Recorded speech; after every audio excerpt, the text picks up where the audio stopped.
All right, folks, welcome back to the 2016 PWBA Wichita Open. Live from North Rock Lanes. We are joined on our featured pairs, 23 and 24, and 25 and 26.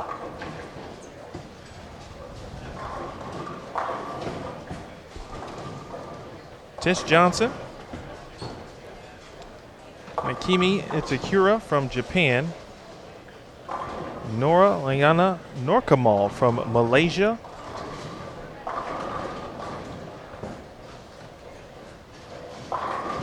and Sarah Much from Altoona, Iowa. On 25 and 26, Jamie Martin from Omaha, Nebraska, Alicia Current from Ephrata, Pennsylvania, of course, the former Shocker, along with Mariana Ayala of Euless, Texas, and Clara Guerrero from Pflugerville, Texas. Of course, two former Shockers as well.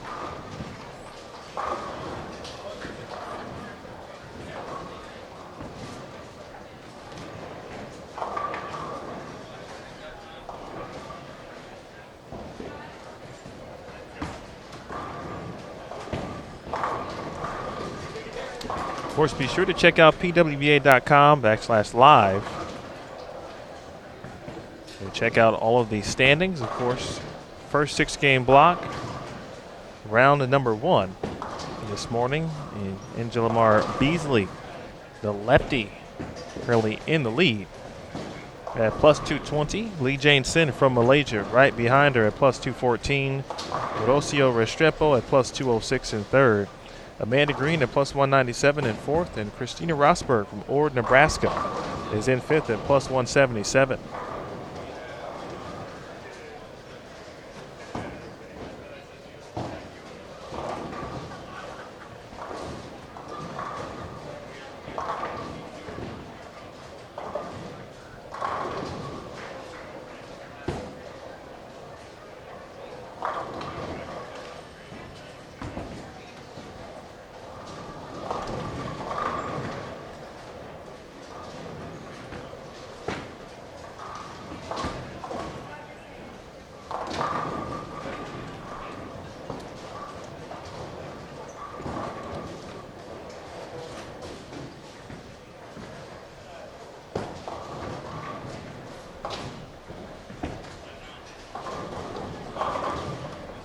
Along with Jason Thomas and Terry Bigham. I'm Emil Williams Jr. We appreciate you. Good folks checking us out.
So far, players, of course, pretty good start here. Takura clean through 3. Norkamal struggling here early on. She's had a couple of opens. The legend Tish Johnson to an early open now on a double. Saw Clara Guerrero, one of our featured pairs earlier today.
Here is Ayala on the right lane.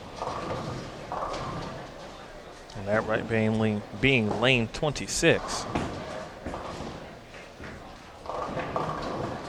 Quite light there, the 5 count. Bucket plus the 7 pin.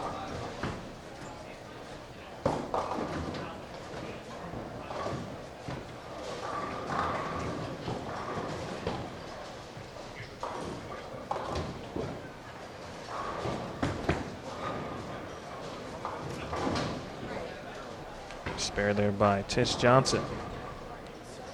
Tish finished second.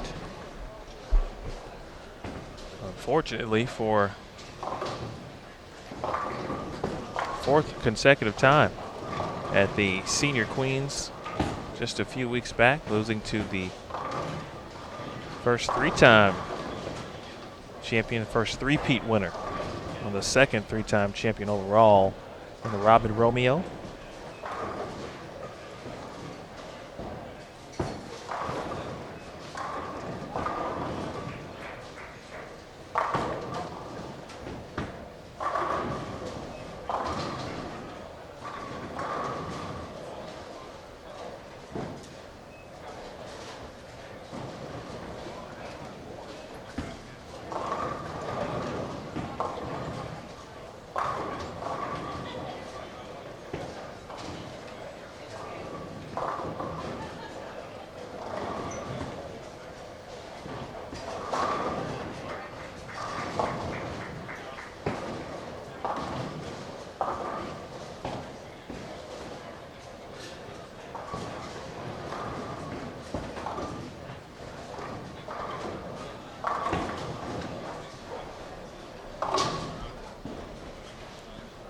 Tough split there for Miss Current. Certainly one you never want to see there. S4.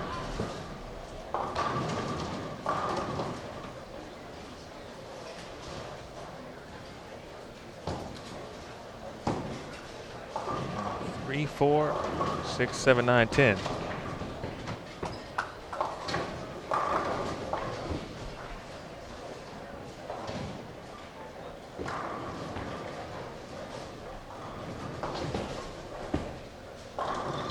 Try to give you a little bonus coverage as well this round. That will be behind lanes 21 and 22. And then, if necessary, try to maneuver within that area a little bit if we can.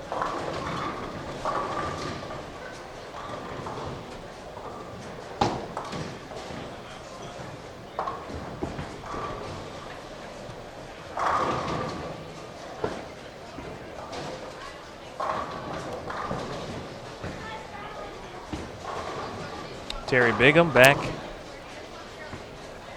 in the booth.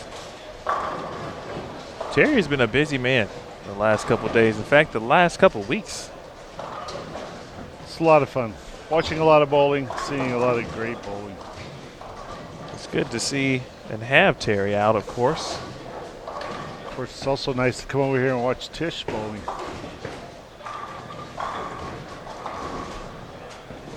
Absolutely. Talked about the legend a little bit. Good to see her, of course, on the standard PWBA event. She competed in both, again, the Senior Queens, as I mentioned, and the regular Queens. As I think that was a shot that she wasn't sure about, but the result was fantastic. Still excited. It's good. You can't get the ball over there. Coming back and telling us no 7 pins. No 7 pins.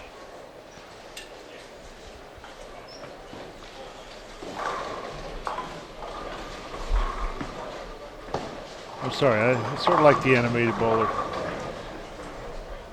Makes it interesting. Oh, absolutely.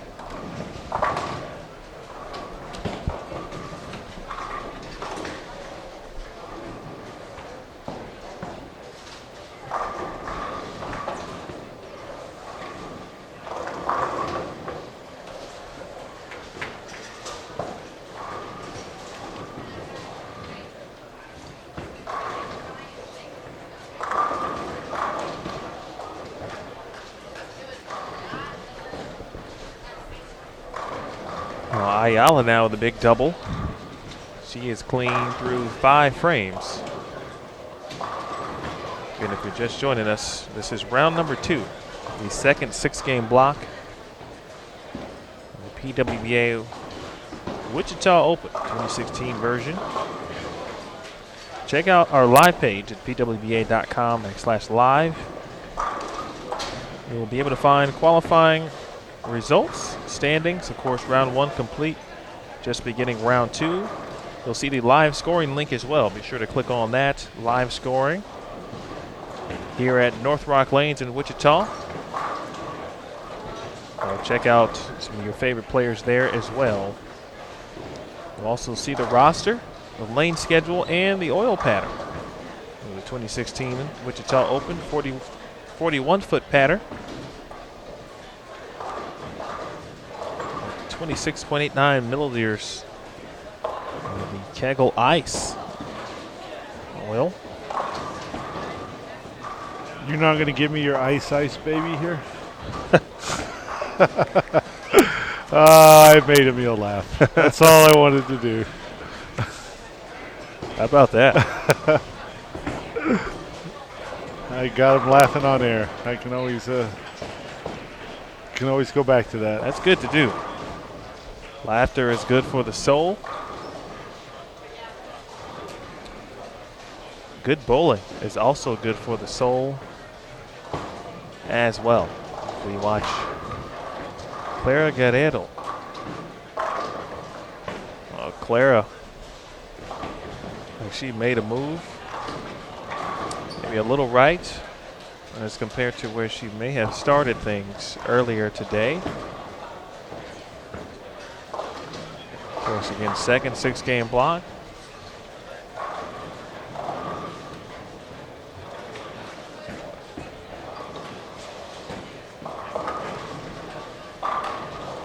Lanes redressed. And so really you get to see some of the adjustments the players may have made based on what took place in round number 1 for Clara. Of course, we didn't watch her for all 6 games, but the time she was on our featured pair, certainly throwing a different ball. Something with a little surface, of course, as well, playing further right than where we saw her earlier.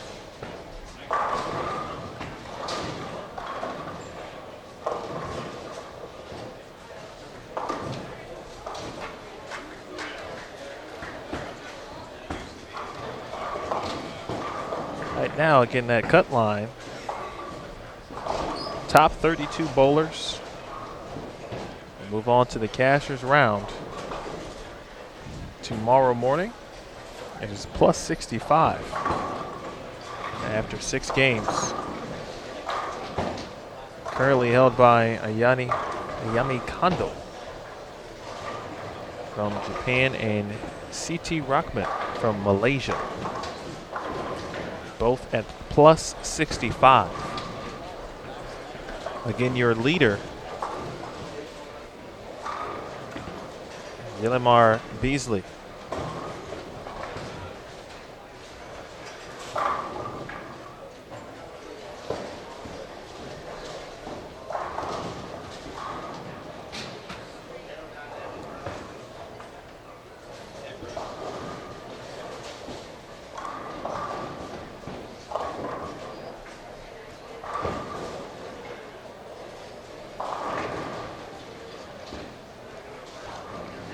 Seen Yelimar bowl quite often. Her and their husband Mitch.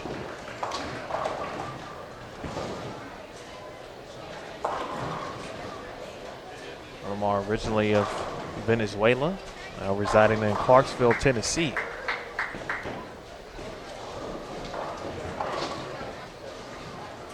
Has a couple regional titles on her belt.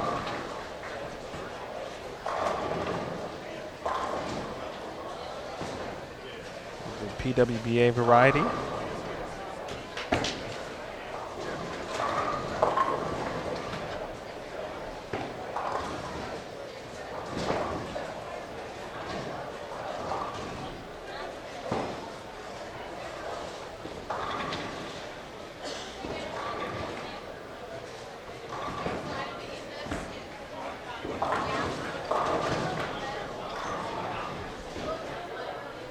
So winner of the PWBA PBA Women's Regional Challenge.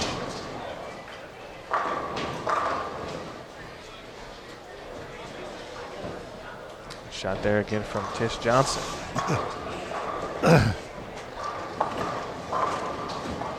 Dances that one out for you. Tish is very fun to talk to. Talked to her, of course, at the Senior Queens. Maybe not intentionally, but she also likes to make people laugh. Keeps it very loose. Hey, I know it's a competition, but bowling can also be a lot of fun, right? Absolutely. It should be fun. And we certainly hope the competitors, as you said, while it may not be fun in the moment in certain cases, take the time to enjoy the sport. Shot there from Sarah. Get back on track here in the 7th frame. There's Nora Norkamal.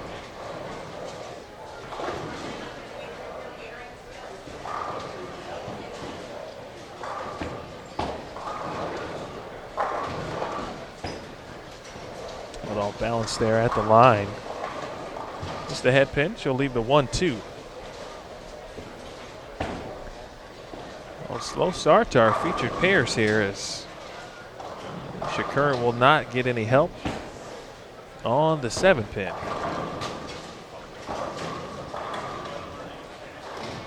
Of course, total pinfall will continue to carry over from round 1.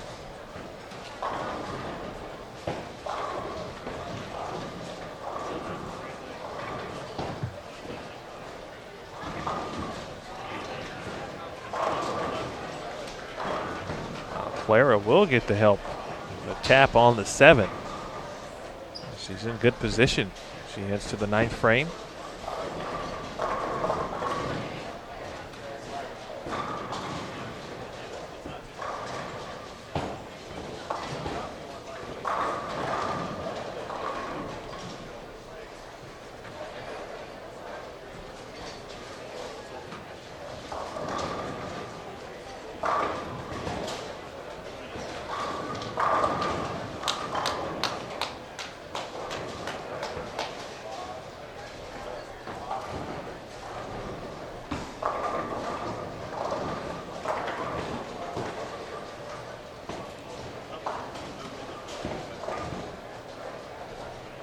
I thought Diana was really shooting well over there. Every time I turned over there, it seems like she was throwing a strike.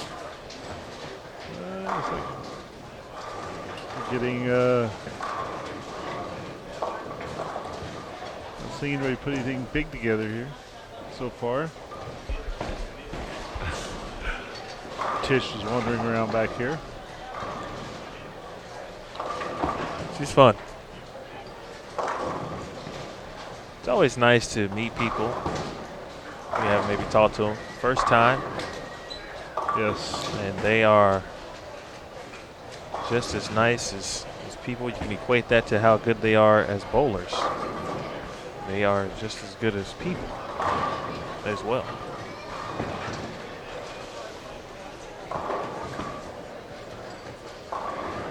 And it's great 'cause she's been such a big name in bowling for, quite a while, and always I see her out here talking with these younger players and maybe showing them what it means to be a professional. And that's important. It's important, certainly. Represent yourself as a professional, of course, first and foremost in the organization. For those looking to learn, I'm sure Tish, obviously, a wealth of knowledge. And don't think for a moment that she's that she's anywhere close to being done. No, absolutely not. She still throws it well.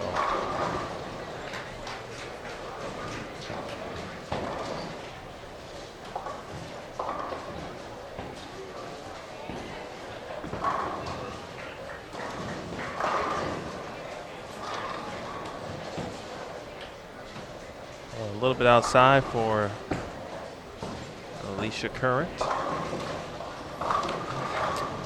E. This might be the first person I've called aside from myself with the nickname E. Relax a little bit. So she's early frustrations here. Round number 2. Yeah, she got off to a slow start today. When you have a 137 in your first game, opening game, that doesn't really set a good tone. No, and probably experiencing some of the same troubles on the fresh as well. Again, this is game 1 of round 2. Lanes redressed. Yeah. One makeable missed. She had a big split in the 4th frame. She'll make the spare, so she can strike out for 179, and she would love to do that. Save some pins. And Tish with a rare miss. A makeable spare in the 9th frame.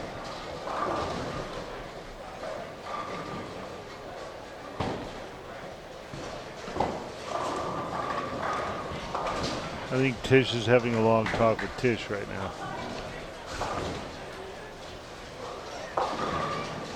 Spare for Clara in the 9th frame.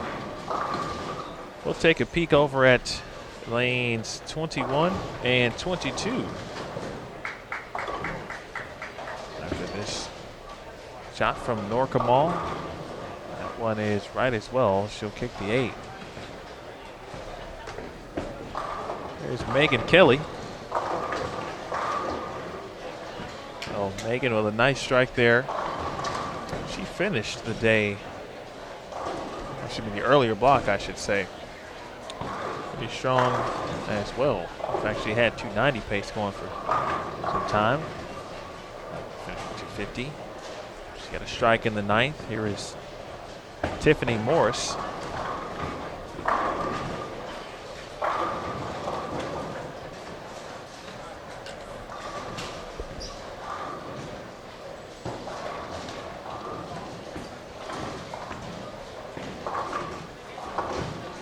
Jessica Lesaganich on that pair, and a Diana Zavialova. DZ3. She was honored in the early portions prior to practice. Received her 300 ring. The 300 games she shot at the the nationwide PWBA Sonoma County Open. Shot at game 1. If you would have been watching, if you would have been watching old TV on Extra Frame here, you would have saw that. Absolutely, recorded it. It will be in part of the archive at the early portions of the event itself. That's a great way to start a tournament. We just talked about the opposite ends right here. See where I went with that? Indeed, sir. It was fun to watch too. She battled through some things as well in that very game. A couple balks at the start and stop. We'll get a look at Diana here. She's on a double.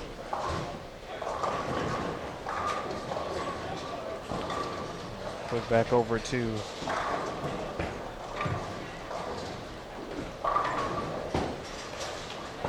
Current. And E with the rare, the very rare. One in the channel. Good shot there from Zavialova. He just fell off her hand.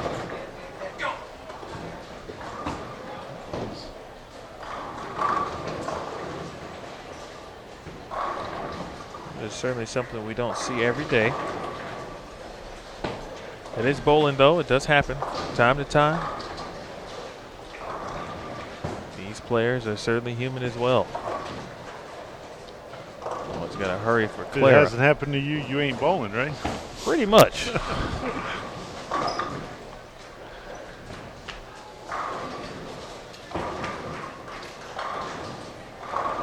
See if he can throw a good shot here. And Despair, of course, she lost the count. Makes a ball change. And a good shot with a 4-pin.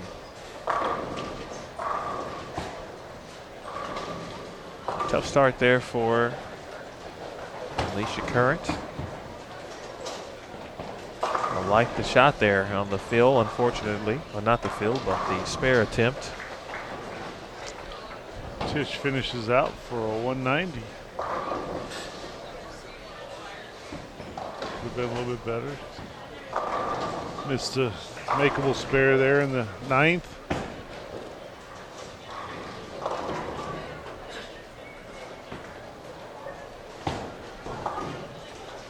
Otherwise, she would have been on the positive side for this game.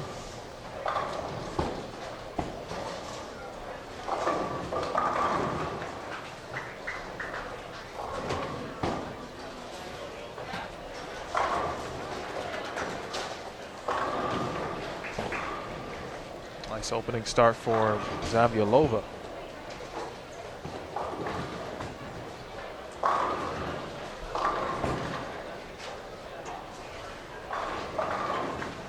Yeah, I'm looking out here. Not a 238 by Diana. Might be. Pairs around us. One of the. He's far and away one of the best scores.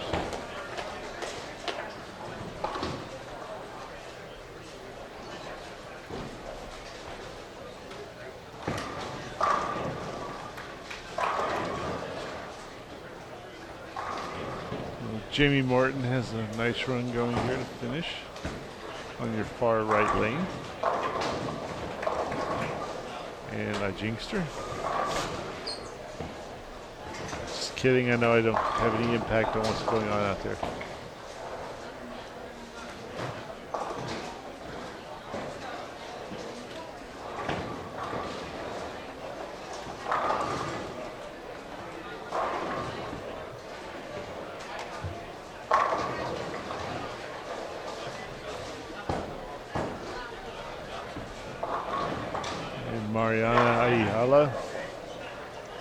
Strikes out in the 10th for a 186.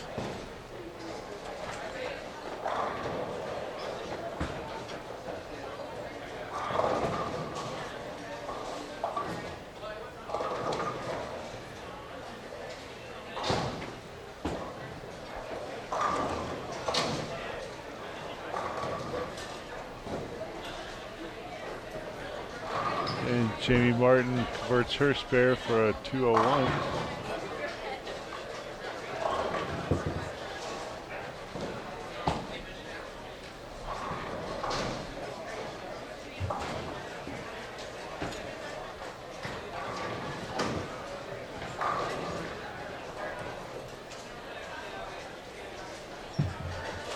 Very up and down game for Nora there.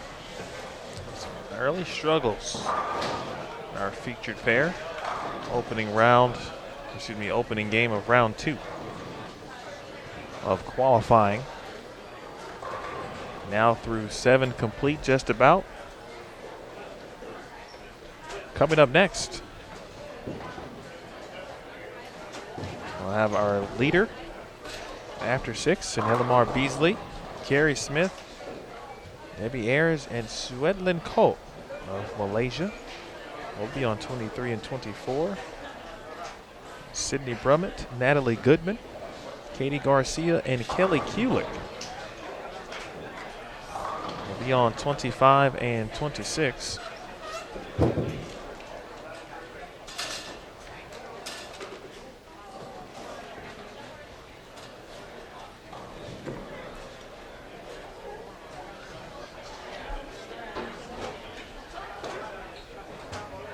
Players, of course, making their way. We've got a couple pairs with 5 bowlers. All of them this week.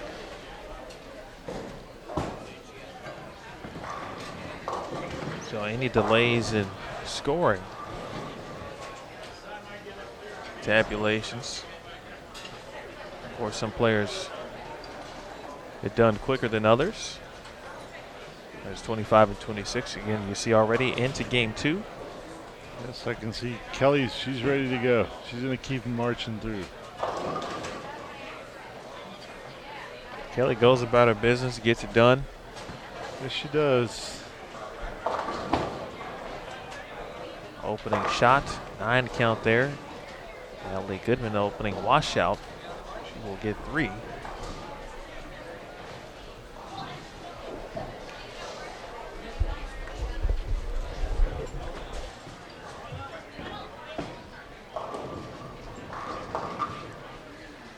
Nine spare there for Kelly Kulik as they begin things in game number 2.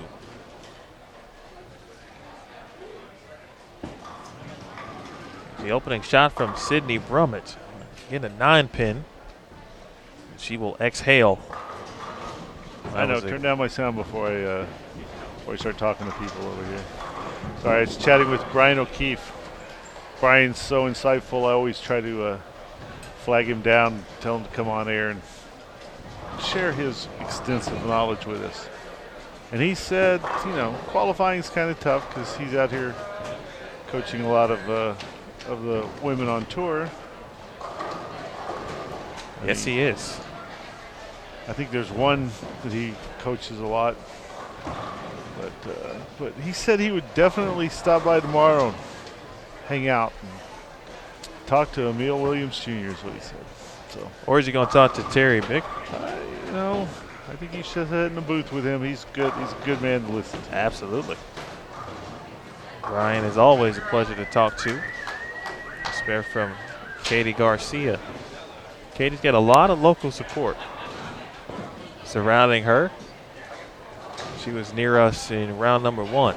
A lot of cheers. She's off to a good start this morning, or excuse me, this evening. It's late afternoon. Late afternoon. There you go. Probably evening on the East Coast.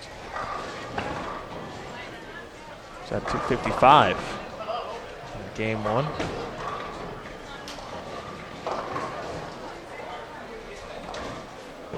Natalie Goodman, the southpaw. Some early struggles here in the washout in frame 1. Only 2-4-7-10.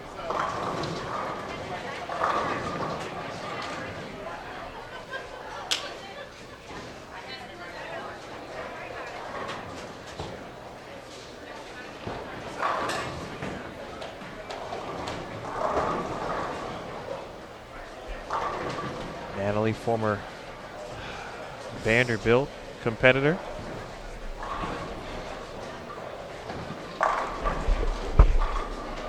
Is it, do you pronounce the G in your name? You do? Jelly? Thank you. Email.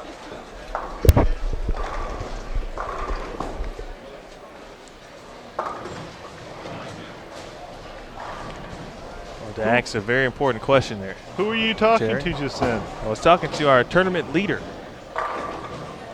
Jelimar Beasley. Wanted to make sure, see if she likes the G pronounced in her name or not. She said yes, pronounce the G. It certainly could have been Jelimar as well, but it is not. Saw her in game number 1 on 25 and 26. She had some opening success. In fact, she had the front 8. In the round 1, game 1, 265 propelled her to the lead. Or one of the games, I should say. She also shot 289 in game 3. Yes, she's having a very nice, she had a very nice opening set. And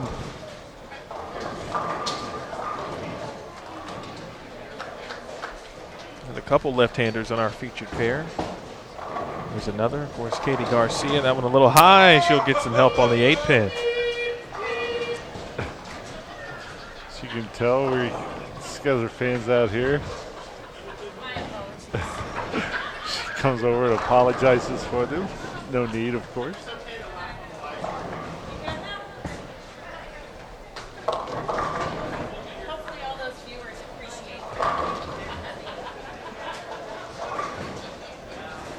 It's good to have local support.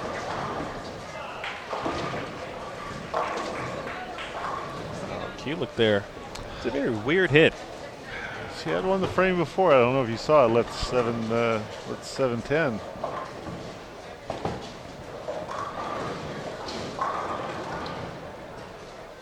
K squared. You can always, of course, count on Kelly to figure things out. She doesn't have many bad games.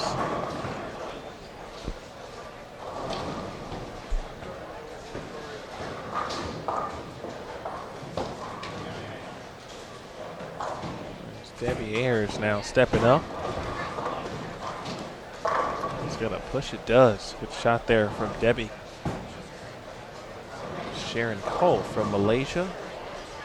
And the considerable amount of lefties on our featured pair. Ellie Goodman now back on the strike train after the 2 early opens.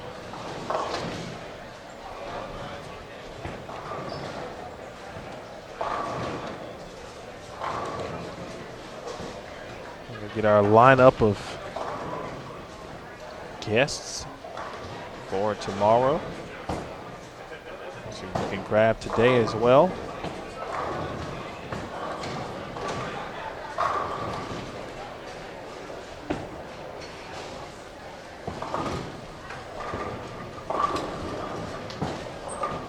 Kelly makes the spare. There's Carrie Smith. Yeah. Katie Garcia had a 255 in her first game, and she's kind of hovering around that cut line, so maybe she's maybe the entourage is helping out, loosening her up a little bit.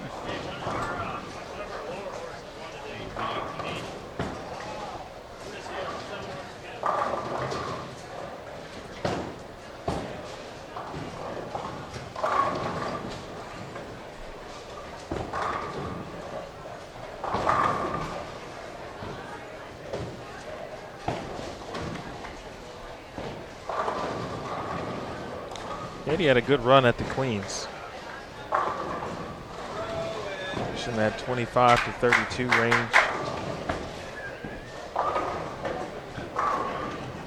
2-2 in match play.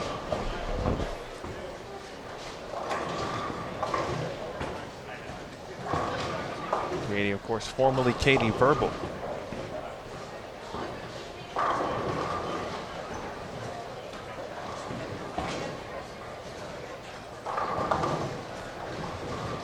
Drummond chops the 6-10. That's just one where everyone does it, but it always feels the same. Always. You can almost see it as disappointment. It's so disappointing when you do it. It does something to you because it's a spare that you thought you made, essentially. And boom. Slips right by. Shot there from Carrie Smith. Carrie always pretty direct. Straight player on the lanes. Attacking the fresh. One right at the 1-3. Well, Kelly may have made a ball change there, and that one runs high, the 3-6-9-10. So she, of course, looked at the way the ball was entering the pocket, especially in frames 2 and 3. Kind of odd.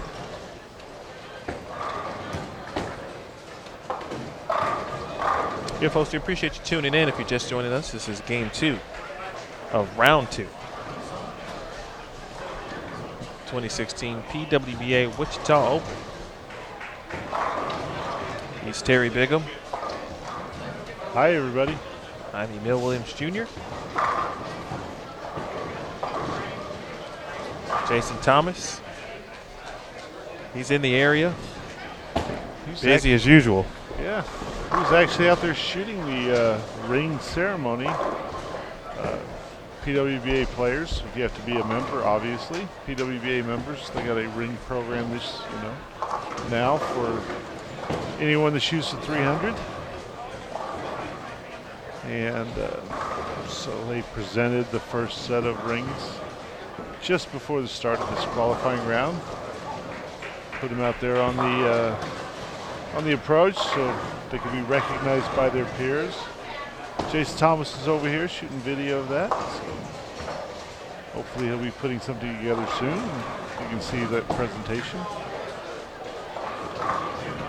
Some pretty nice casts that received their rings today.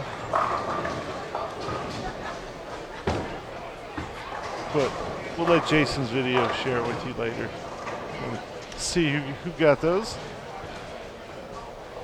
Certainly check that out. Be available at some point. Of course, you mentioned it. We did capture it on extra frame and a tough break for Garcia. Sometimes the pin carry can be unkind. She now leaves the 9-10. It's never fun. A good shot from Debbie Ayers there. So Debbie, the spare and a three-bagger. Seen Debbie a little bit now in these first couple of events. Does it really well.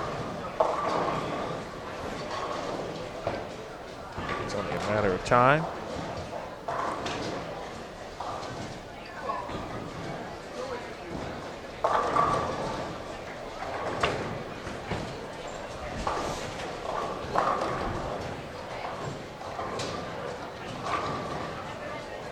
You know it's serious, folks, when Terry Bigham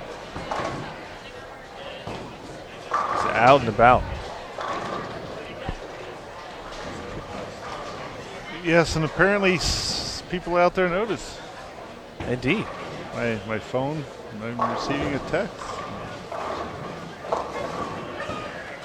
A familiar name.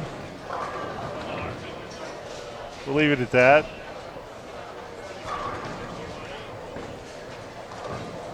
Because I know if he's still listening, he's going to say, come on, say my name, say my name. Is this Destiny's Child here? Sorry. What are you doing?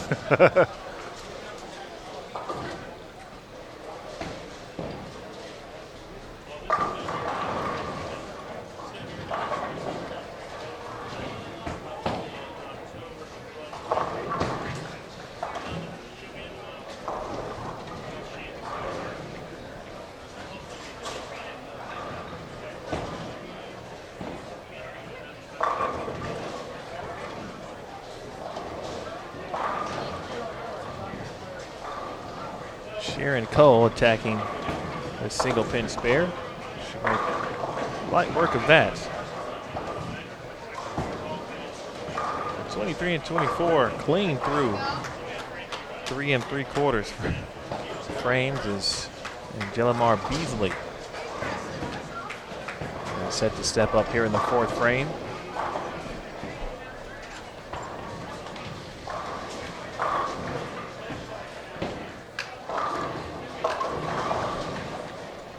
Looked like a good shot.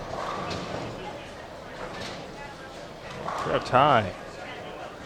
At the end of the pattern there, she'll need the 6-10. Good shot there from Kulik. It's her first strike. Comes in the fifth frame of this, or first strike of this game comes in the fifth frame. Kelly worked hard for that strike in his first 5 frames. Not seeing the look and the shape that she wanted. She'll throw that same ball. Looks like she may have went back to the original. It's on the left lane. See if she'll throw it on the right lane. And she made a change in the fourth frame. Left the 3-6-9-10, spared it.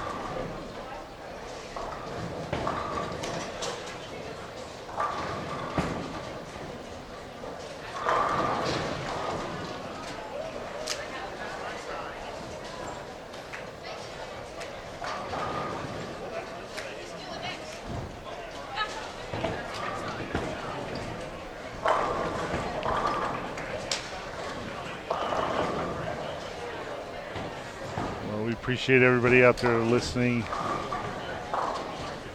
to the PWBA Wichita tuning in, watching us this afternoon.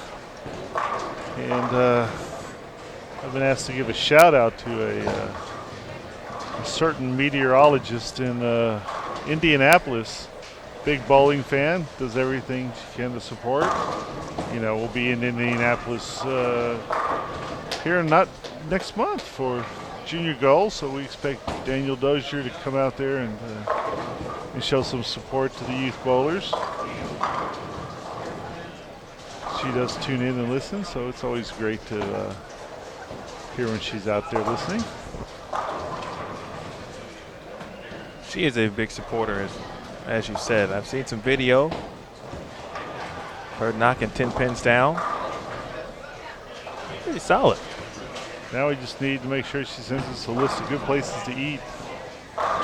Oh wait, we'll be at Junior Gold. Great tournament, fun to be at.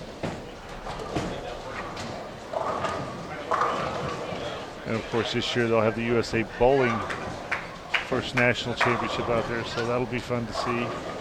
Under 15 and under 12 teams competing. They went through sectionals. There are sectionals all over the country this year, and teams qualified. So kind of a collegiate championship style. They had to go out and qualify for this event, so it'll be cool to see how that comes about.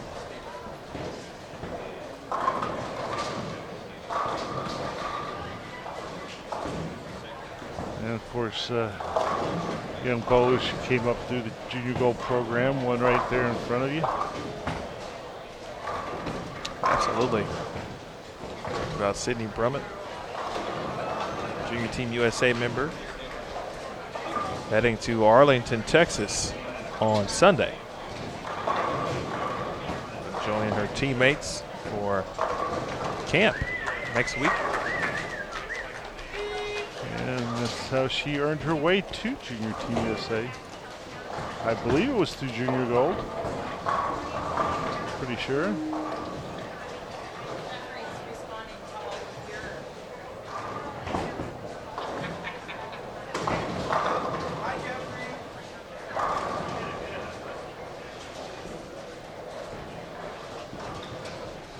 Beasley with the 7-pin.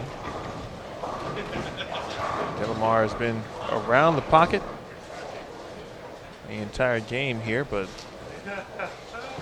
big scores as of yet. She is still our leader, however, after 7 games. An opening game or opening game of round 2. Shot 202 to go plus 2-2, plus 222. It's easy for you to say.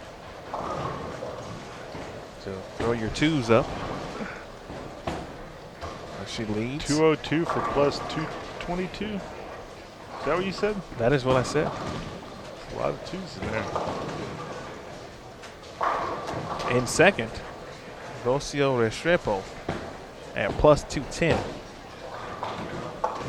Jane Sin of Malaysia in third at plus 205. Sandra Gongora making a push there, opening game 268. And moving to the top 5 at plus 204. And Amanda Green, last year's PWBA Lincoln champion. He is at plus 177 and 5th.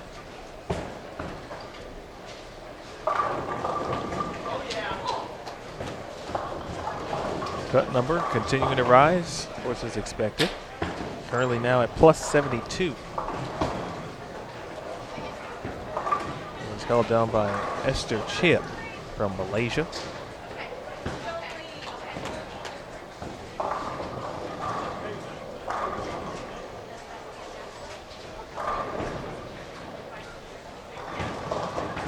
Be sure to check out pwba.com/live, folks.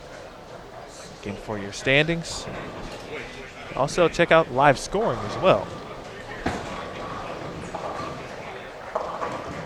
That one high there for Debbie.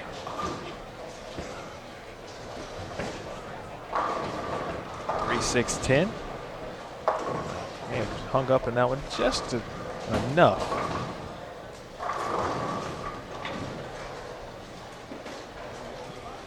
Calls that sudden reaction there. Oh, good shot there from Beasley.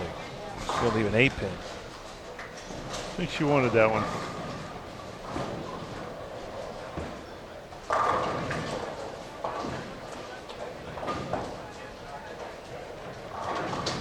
Well, that's one that maybe a lot of things said in the mind that are not reciprocated verbally.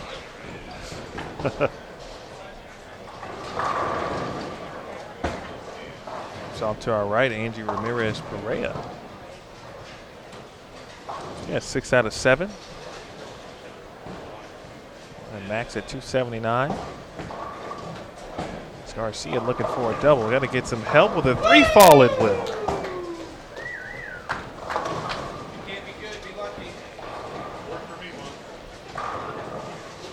Katie again with the crowd support.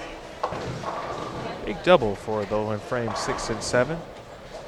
Now Kelly Kulick. We got 2:06 in game 1. Again, this is game 2. Our second qualifying block, wrap 10. K squared. She's having little problems this game. I think Del Ballard came down to look, see what was going on, see if he could help. I think Kelly's got a good idea what she needs to do now. She figures things out pretty fast.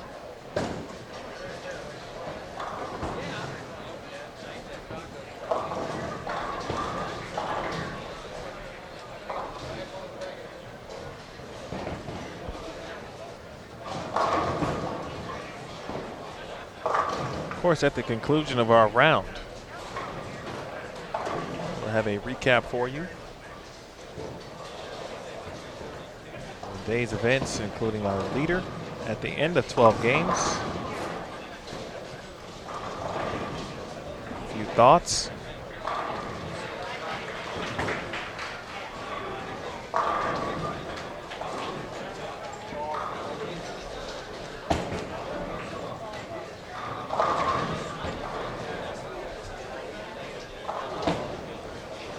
Here's the Open in the 6th, but she is right back on it here in the 7th.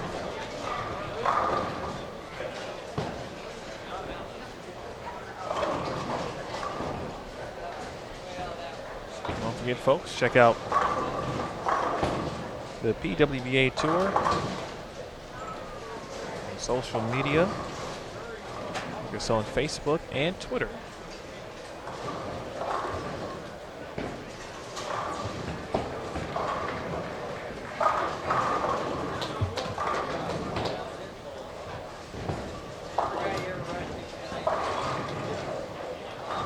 Three, 5, 6 now for Garcia.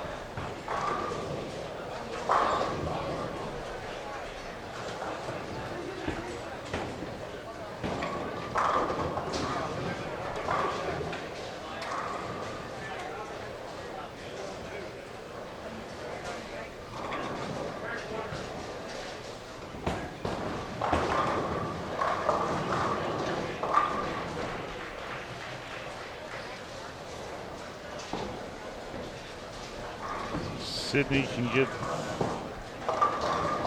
yeah, she just seems to be, can't string together 2 strikes this game.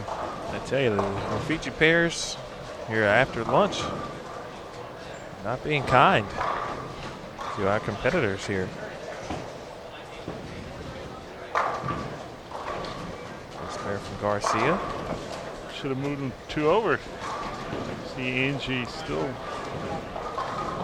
she's missed once. She's working on a spare in the 8th. There you go. Debbie Ayers throwing pins around.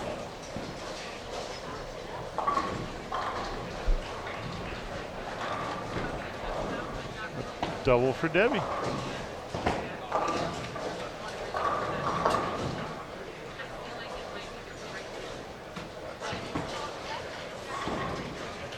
So many of our Team Malaysia members. Sharon Cole.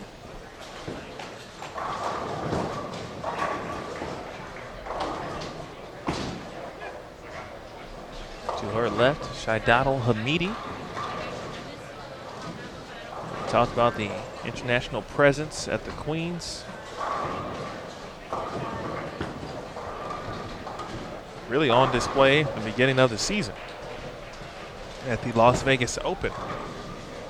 Opened the season at Texas Station in North Las Vegas. Just got a chance to really see Team Singapore. Some of their team's best. Of course, many aware of Jazreel Tan, but add on Daphne Tan, Sherry Tan, New Wei Finn.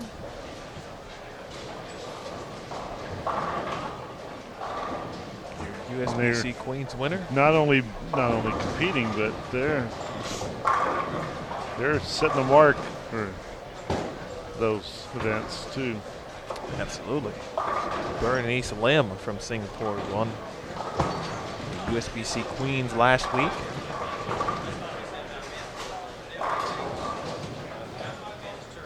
Defeated top seed Sandra Andersson from Sweden. 4 of the 5 competitors in stepladder, the Queens, from outside the United States. That was our first televised show this year. Of course, Tuesday will be the PWBA Las Vegas Open Finals. Have a couple of foreign representatives from there. Sandra Gongora and Rocio Ostrebo would be in there, along with Shannon Pulowski and Liz Johnson. Those were the top 4 seeds for the Las Vegas Open. Once again, the finals for that will be televised on Tuesday on CBS Sports Network.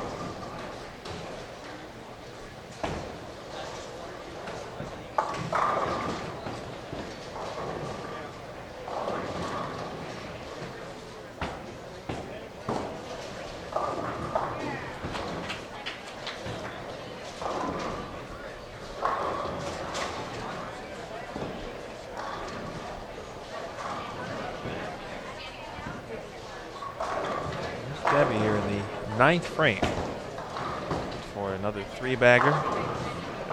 Chopped the 10 out. Debbie really did. As you see, Sydney Brummett missed the 3-6-7-10. That's one you certainly say she should have had there. Air is having a good game here. Really. Through a couple games. Yeah, scoring pace. I know if it's anything on the rest of the place like it is on on our feature pairs, and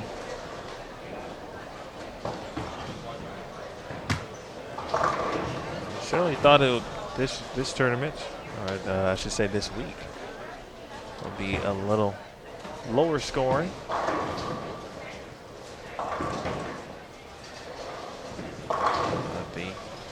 After break look, not too great so far, but that's a big double for Kelly. First shot in the 10th for her. She'd like to shoot 208, go plus 14 here this afternoon. I think she got if she gets on the plus side for this game, I think she will be very happy. And that's how you get it done, essentially. Keep working. You work hard, you grind through games. Sometimes 2-0 can get you 20, 30 pins. It doesn't happen all the time, but it does happen.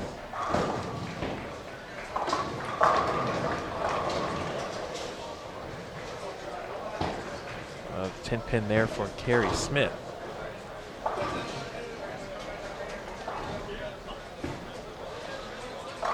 Seeing a sprinkle of scores. Some strings around us.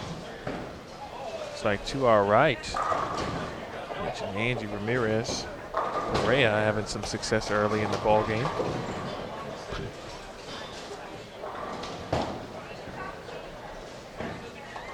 She can shoot 258.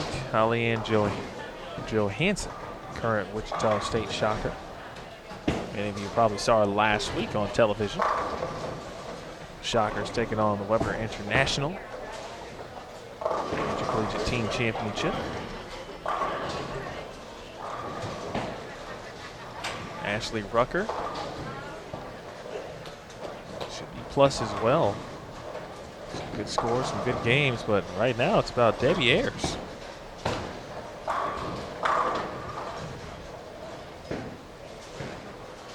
Debbie with the touch. She's got the spark here in game number 2.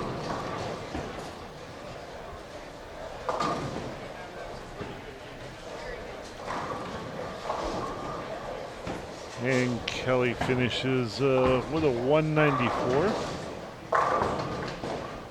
over on lane 26.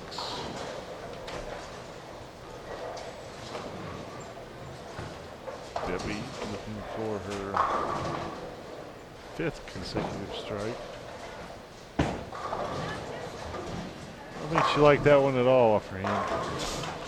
That one started right and kept going right. Missed the head pin. Of course, Debbie's still in good position, but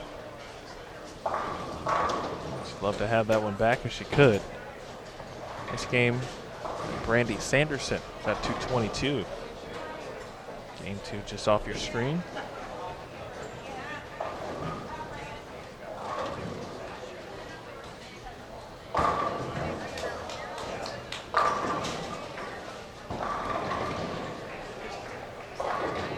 Garcia up. Sydney Brummett already a strike. First shot 10th.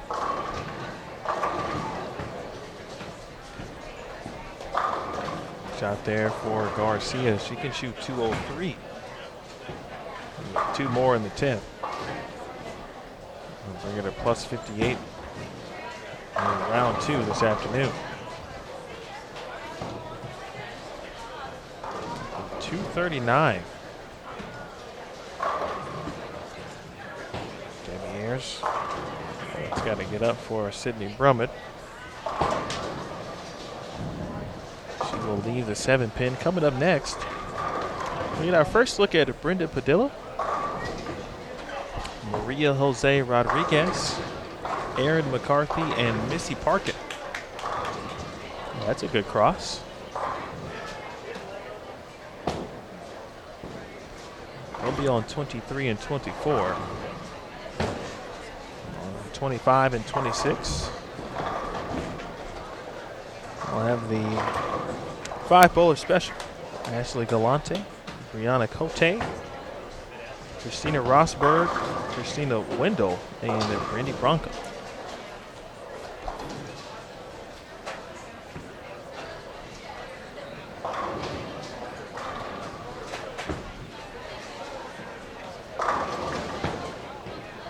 Shot there, Sharon Cole.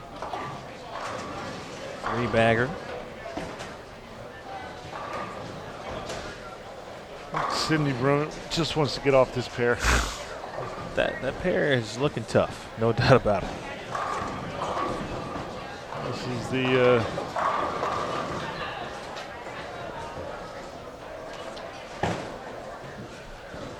Michelle Marr. Get some emotion.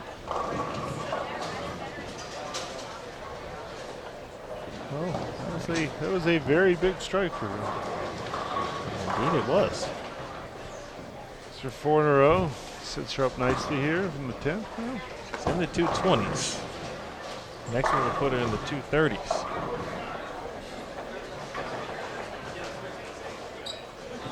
Sharon Cole with another one as well.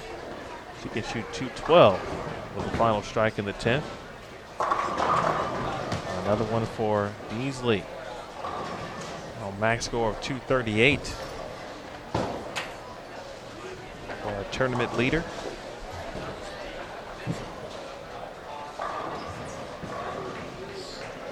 Big, strong finish there. She's working on 5 in a row right now. She heads to the field ball. Nice finish there from Sharon Coe from Malaysia. Again, 210. Debbie Ayers high on the pair, 239. High on the featured pair with 239.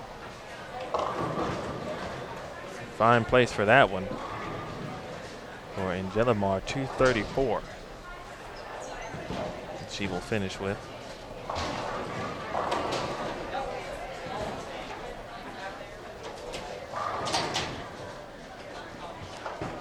A momentary break in the action as our players move pairs and make the change.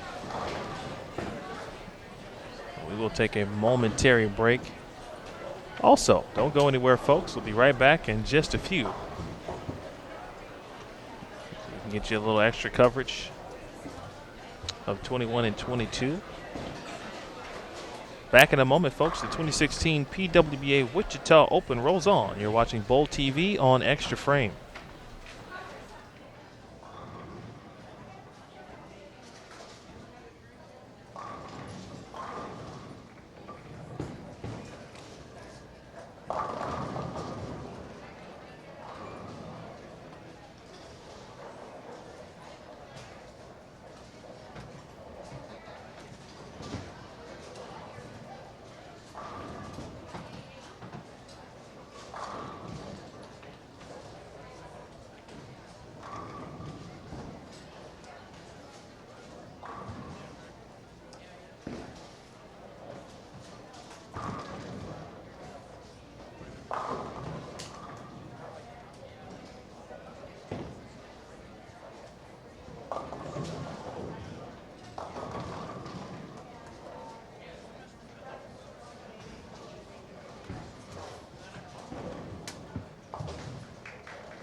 All right, ladies and gentlemen, we get our first look at Maria Jose Rodriguez on our featured pair.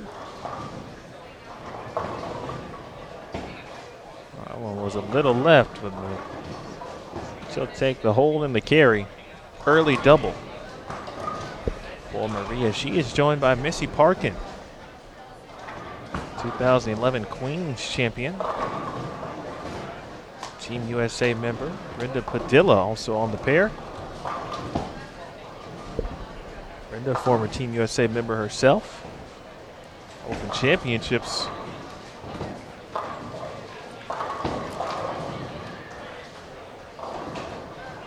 Eagle winner also with her husband Stephen in 2009. Regular doubles. Erin McCarthy.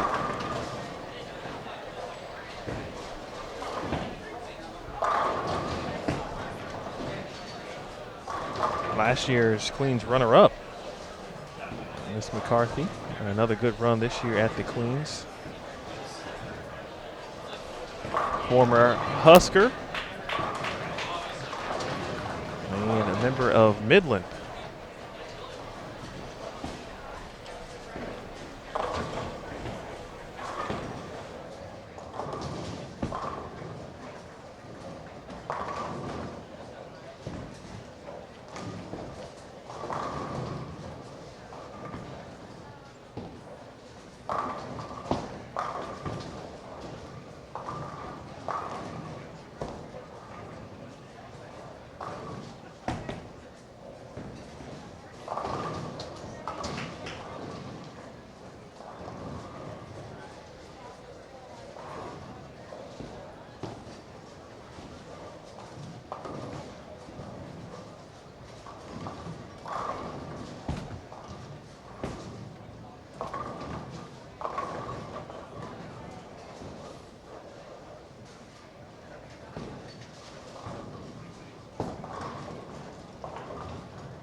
You're wondering why 25 and 26 may be down.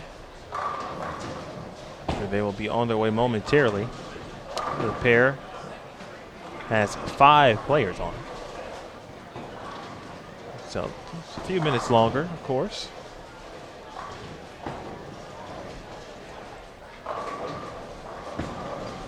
Momentarily, we hope to be joined by United States Bowling Congress Vice President Kathy DeSocio.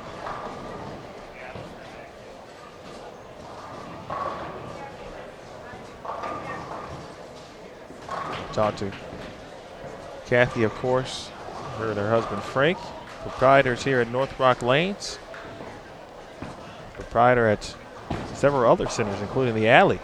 The VIP reception was held last night.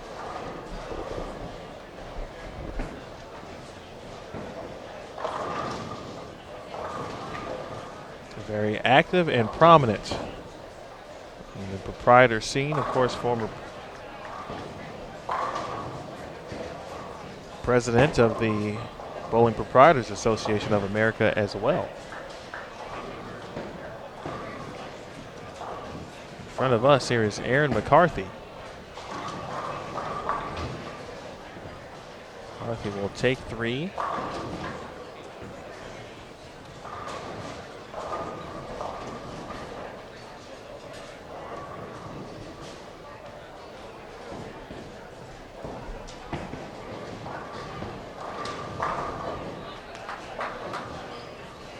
Shot 166.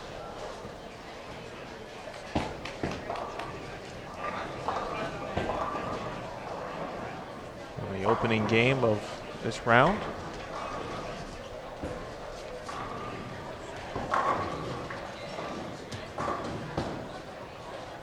After Maria's shot here, take a quick look at 21 and 22.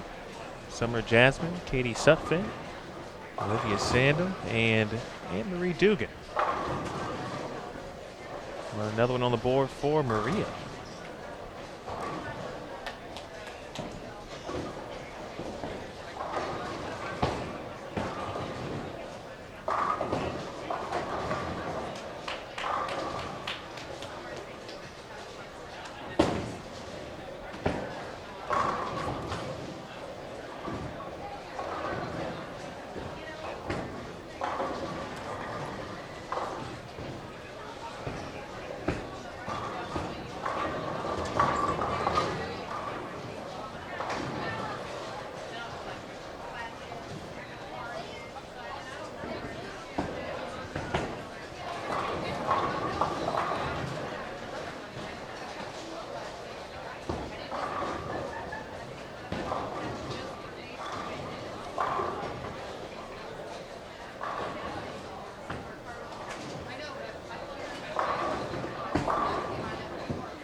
Look at Katie Sutphin, off to a good start here on the fresh. Round 1, she struggled a little bit early on. Front 3 there now leaves a flat 10 pin.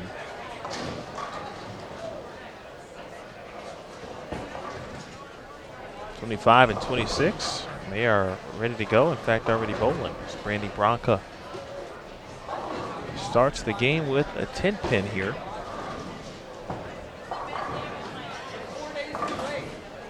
She will make the spare. And a former McKendree Bearcat.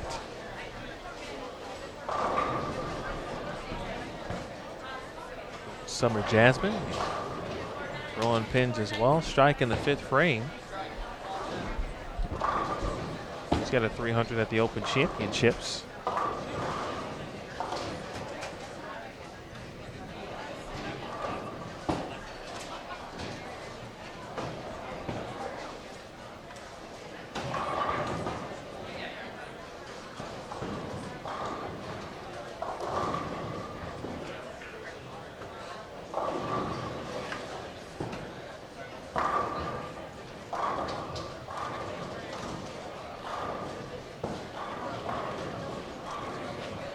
Former shocker here, Olivia Sandham.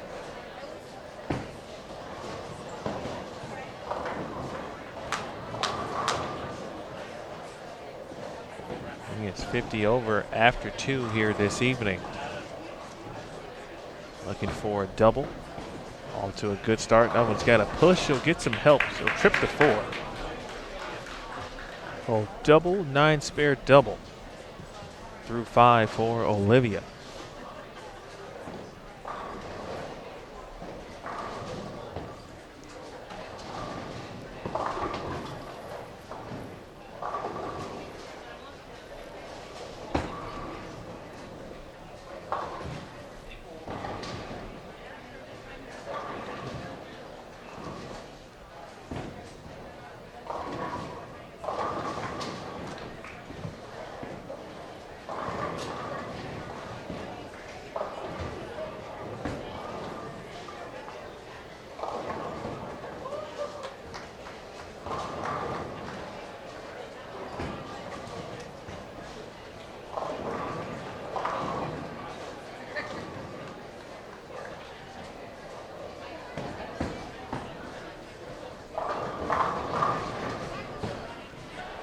Good look at Anne Marie Dugan, residing in Oklahoma. Good shot there. And of course, another legend on the PWBA tour. Get back over to our 4 feature pair here, 23 through 26. Missy Parkin, strike in the 6th frame. Christina Rosberg.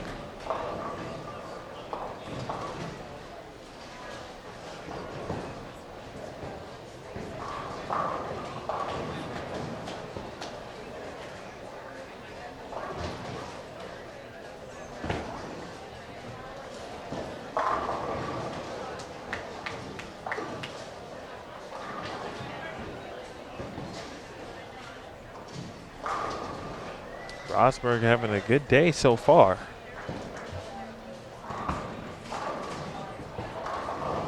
Plus 168 after 7 games. Now updated standings after 8.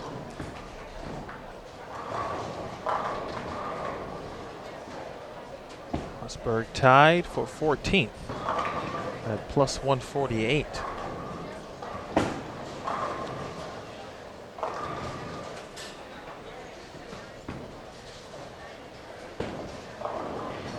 Open frame there for the 2-8-10 split. She'll take the count. New leader in the building. After 8 games, it is Rocio Restrepo. Should say tied for the lead. The familiar Angelimar Beasley. Rocio's name is on top.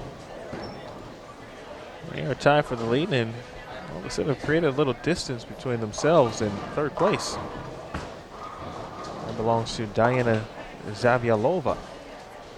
She's plus 194. Cassandra Lutho at plus 192. Lee Jane Sin of Malaysia plus 184. Rihanna Cote. She's at plus 179. She is on our featured pair here. Maria Jose Rodriguez. She's also in the featured pair. She's got the front 7.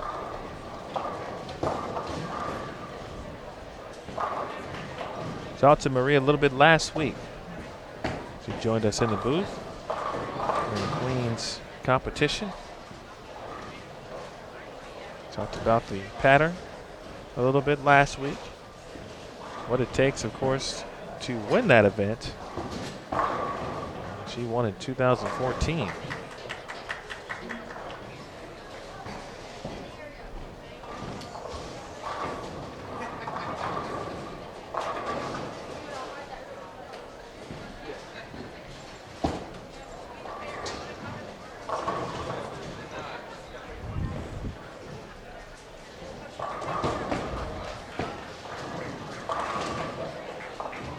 Missy with a 10 pin there.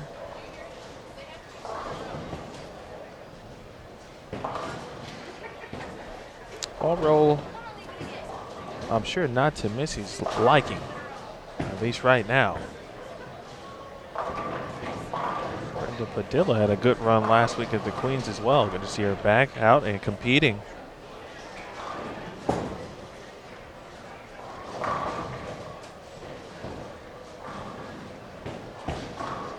Wichita, of course, not too far from Mansfield.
right, folks, front 7 for Maria Jose Rodriguez.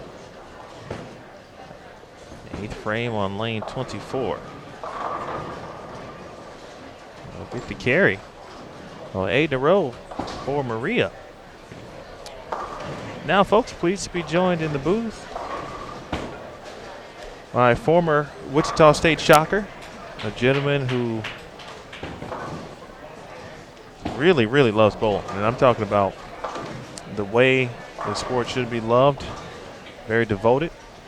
Watched him in action yesterday doing some great work here at North Rock Lanes, part of the management team, Mr. Brent Bowers. Brent, how are you, sir? I am fantastic. Thanks for having me. Let me ask you this, Brent. I'll just get it out the way. Did you ever think at one point, since we've known each other, that we would be sitting here talking on extra frame to each other, watching the PWBA? Yeah, not a chance. Not a chance. But bowling is funny that way. Such a small, tight-knit world we live in. You know, when you're folks like you and I who have devoted our lives to it and intend on being there forever, you know, I knew early in life bowling is where I would spend the rest of my life, whether it was a small salary or a large salary. That had little to do with it.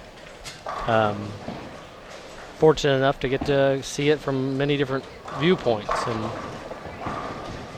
you know, see it, of course, from right here at North Rock, and as part of that management team, give us an idea of what you do, of course, from a day-to-day. You certainly think management and you have an idea, but specifically with the tour, you know, what went into getting things ready and set for this week?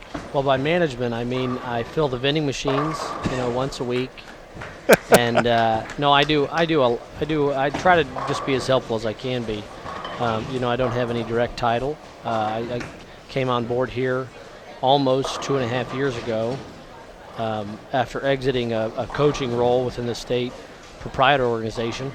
And the long-term goal has always been to manage and or own a bowling center long-term in life. So it seemed like the right time. But, you know, when I did come on, obviously the resurgence of the PWBA, thanks to the hardworking folks in Arlington, USBC and PWBA. This is fantastic, and I'm fortunate enough to work for some progressive proprietors that were one of the folks that bidded to have one of these events. So always felt fortunate to be born and raised in the hotbed that is Wichita.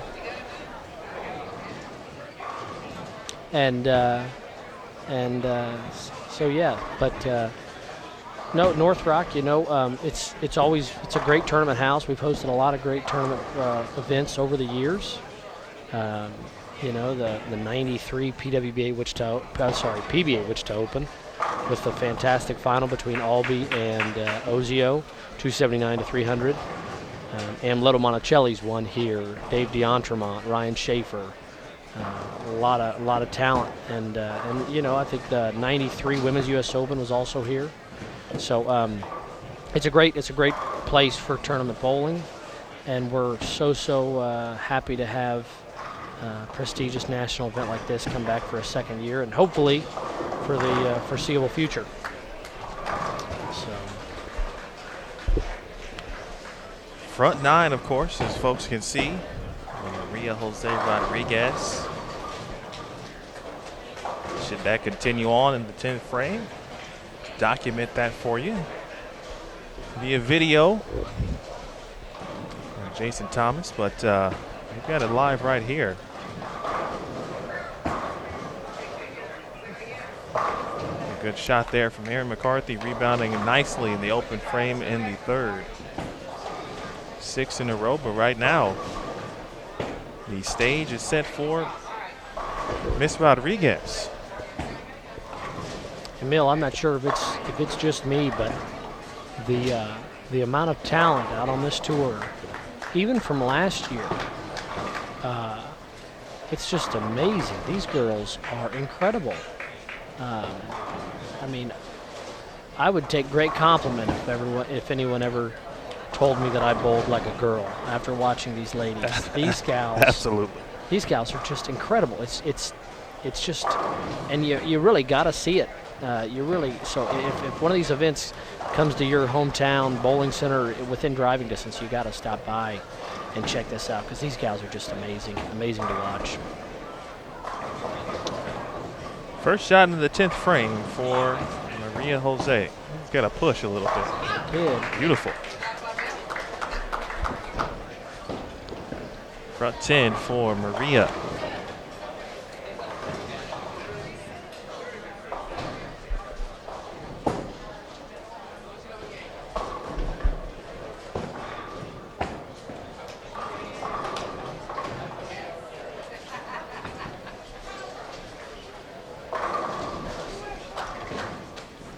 You're 100% right, Brent, on you can stop by any pair.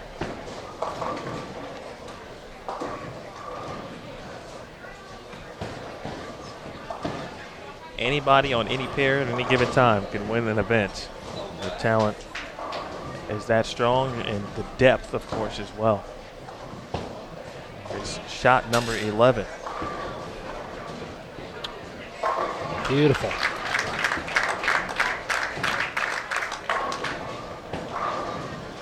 He, of course, no stranger to pressure situations. He's a major champion. He's won the Queens. She's got some national titles under her belt at Maryland Eastern Shore. For me, always fun to watch someone to go out and attack a game. Got it right here, folks. Maria Jose Rodriguez, run 11.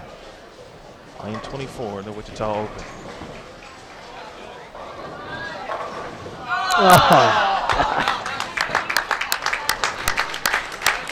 Oh, pocket 710. A very nice 298. Didn't get 300, but she'll take the jump in the standings. Absolutely. As well. You know, I think there's a point in any great competitor's bowling career where really the front 11 is all that seems to matter. You want to get that count.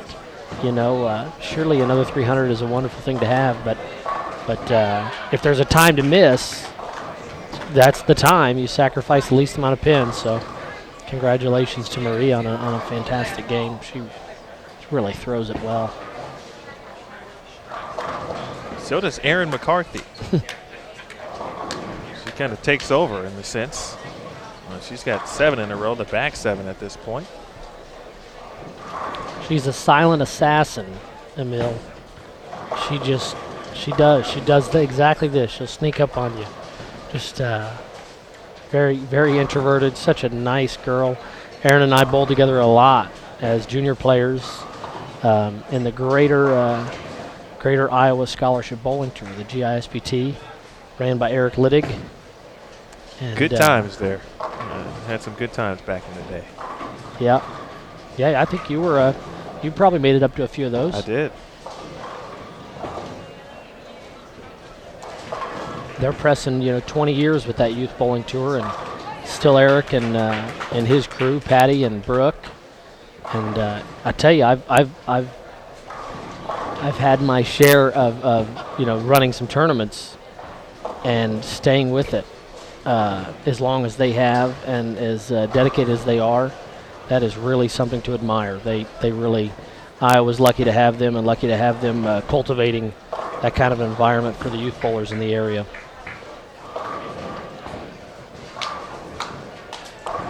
Tough split there for McCarthy, but still gaining some pins and a big rebound. Starting slow here in the second block of qualifying. And Padilla, 3-bagger. She can shoot 239 max score. Some talented ladies, of course, on 25 and 26. Ray, you talked about, and you've been heavily involved with youth bowling for quite some time as well. Let's talk about the growth as we see the great spare from McCarthy.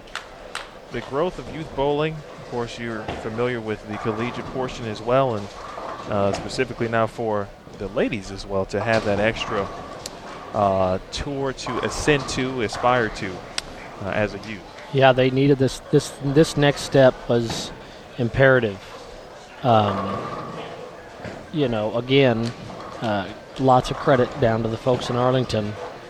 Gary Brown and his crew with college bowling and the growth, the explosive growth they've seen there. And anybody, you've bowled college, well, I bowled in college, most of these ladies bowled in college. There's really nothing like it.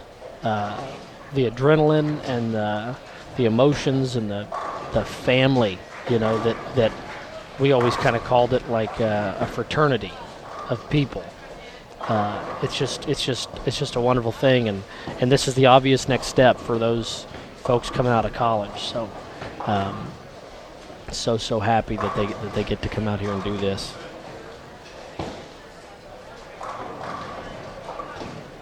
Joined by Brent Bowers, the management team here at North Rock Lanes. Fine establishment here in Wichita, Kansas. Brent, certainly a bowler himself, has been around the sport his entire life, and he and I both certainly honored to be here to watch such great talent. This place built in 1987, Emil, and as we approach 30 years, again, very fortunate to work for a very progressive group of proprietors here. This center, we're in the midst of some renovations. We've got new tables and chairs coming in. We've put in new capping, gutters with the new bumpers. Kathy just did a paint job in interior and exterior these last six to 9 months, and it's really been great. This place is beautiful, and again, not very many bowling centers that are 29 years old are in this good a shape. So I again very fortunate to be here and working in a place like this. I still love to wake up and come in, and that's always going to be my objective. It doesn't feel like work as long as I'm looking forward to going in. So that is well said, sir. That's the goal for everyone. Certainly, no matter what you do, you're to wake up and love it, enjoy it. Give you some bonus coverage here. Finishing up Game 3, Anne-Marie Dugan. She was on 6 in a row heading into the 10th frame with 9 spare. She can shoot 248 with a strike. Katie Sutphin with a 10 pin to take care of. She does. 214 for Katie. Summer Jasmine shot 225 on that pair, and Olivia Sandham, former Shocker, shot 220. So you see the scores rise a little bit here in Game 3. Game 2 in our feature pairs were a little tough. Not too many big games out there besides Debbie Ayers. She shot 239 on 23 and 24, but Leah Jose Rodriguez, Aaron McCarthy, they come on and make it look like nothing's out there. Brent, put your bowlers to cap on for a second. You've watched some bowling, of course, this morning and now this evening. 41-foot pattern, 26 milliliters. Where would you attack it if you were bowling? And, of course, you've seen some of these players. What does the pattern look like it's providing these players this week? Watching both practice sessions, it seemed like the pocket was attainable fairly easily. And our facility has always been pretty good with carry, so I'm actually surprised the scores aren't higher. My guess, looking at the practice sessions, that we were going to see some pretty big numbers, and there are some gals shooting some really large numbers. But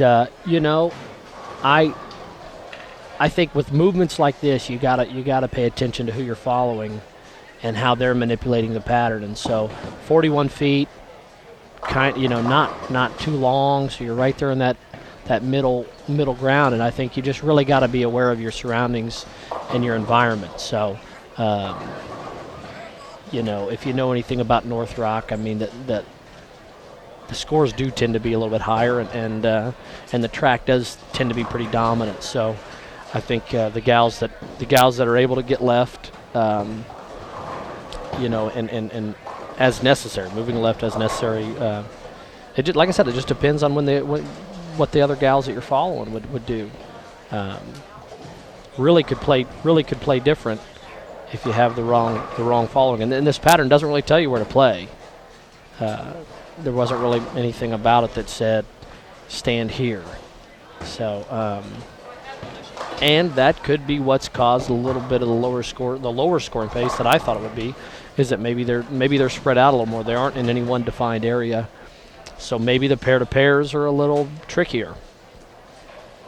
But I think here we go into Game 4. I think that track is going to become pretty dominant, and I'd be willing to bet we'll see some big numbers here in the back half of this block. But these girls are good, Undoubtedly. You can have your opinion about the scoring pace. You could put these gals on 40-foot flat, and they are just. I mean, they shoot spares. They care. They do everything. And I'm a little torn. I used to think I preferred to watch men bowl, but they keep their balance. They seem to be more fundamentally sound. Where so many times watching men, it seems like rev rate is the end all be all, and it's not really about posting shots or hitting targets or covering spares, and so they're just all so good. It's mind-boggling to me how good they are. Scores are certainly picked up. Again, we mentioned on our featured pair. 210 there in the open for Cote, but still with 2:25 left. Ashley Galante. So a good start here. Brandy Bronk on a double. Christina Rosberg.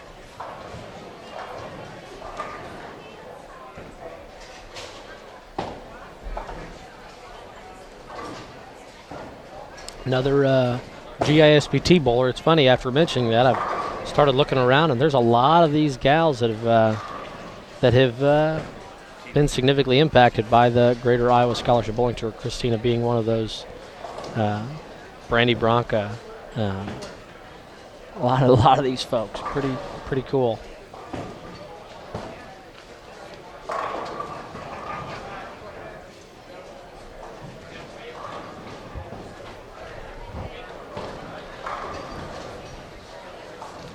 Emil, I saw some awards being handed out at the beginning of the block. What was that all about? I didn't get a chance to. I had to run an errand. I didn't get a chance to see what all that was. That was the 300 rings for those who shot PWBA 300s in competition. The award presentation.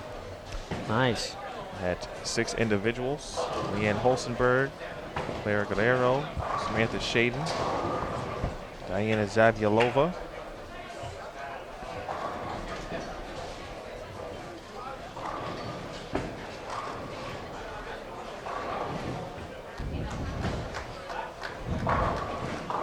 As soon as I remember the others, I'll be able to tell you.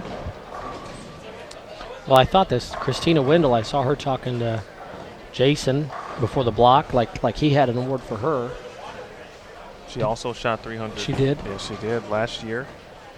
The only current, as far as in-season 300, was shot by Diana Zavyalova. That was at the nationwide PWBA Sonoma County Open. First game, opening game of the opening round. Oh, wow. She shot 300. We had some shot at the 2015 U.S. Women's Open and a couple throughout at various events, the Minnesota Open, and I believe the Topeka Open as well.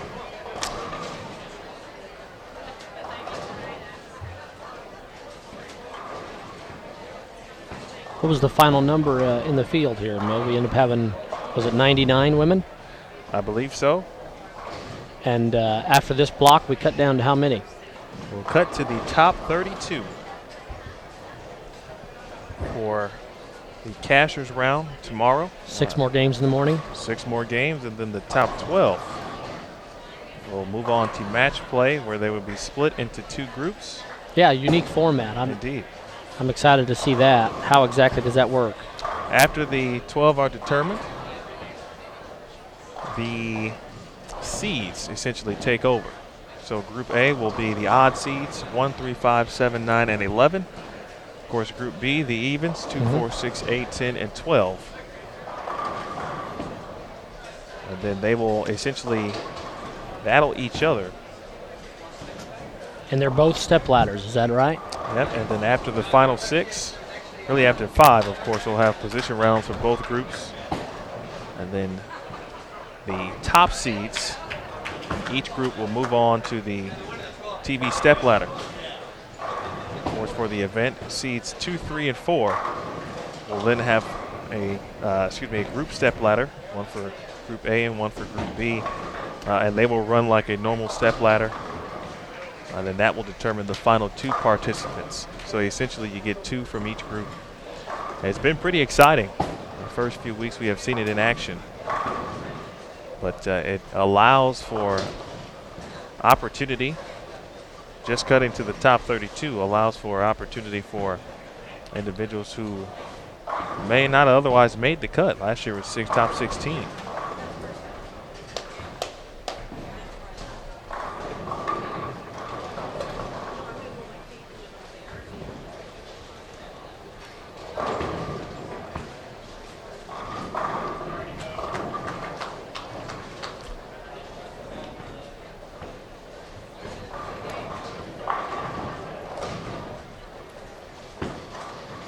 All right, game 4.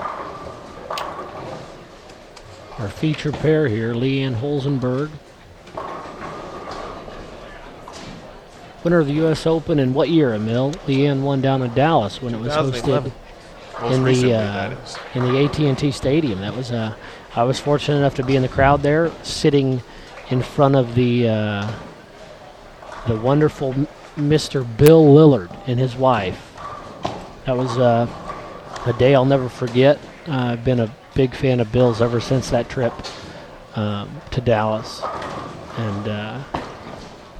and so excited to see him break that total pinfall record out at the USBC Open Championships. They don't make them like Bill Lillard anymore, that's for sure. But it was a picture-perfect moment. Leanne out there with her husband and her son after winning in that fantastic environment where they built the lanes out there on the 50-yard line. Yeah, I'd imagine if you're there in person for that, certainly. That's first of all, I mean, just AT&T in general, the spectacle in itself, and then to put such a prestigious event. Yeah, and it was relatively new, and at that time, there was some stat about the television. It was the largest television ever built, or something along that line that they used, over the field. So everybody had a great view, no matter where you were at, because you were sitting in front of the world's largest TV.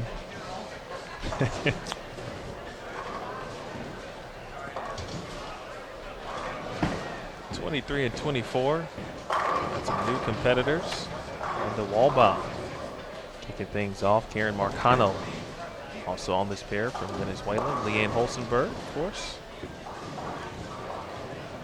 Jaime Honda.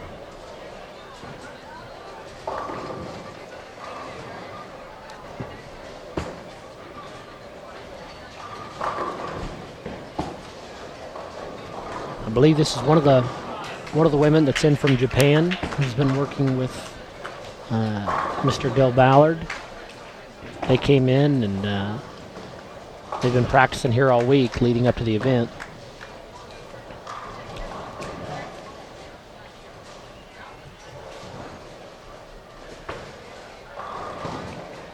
Person done on 25 and 26.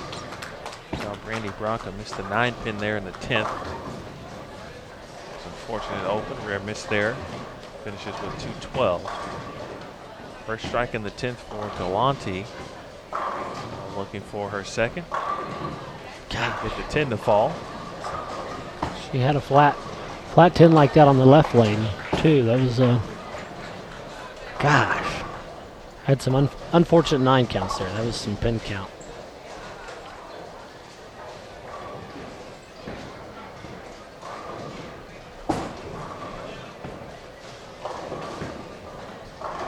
Osberg is on a 3-bagger. She will take the 2-pin. She was in 2-8-10 territory. Yes. She was in 14th.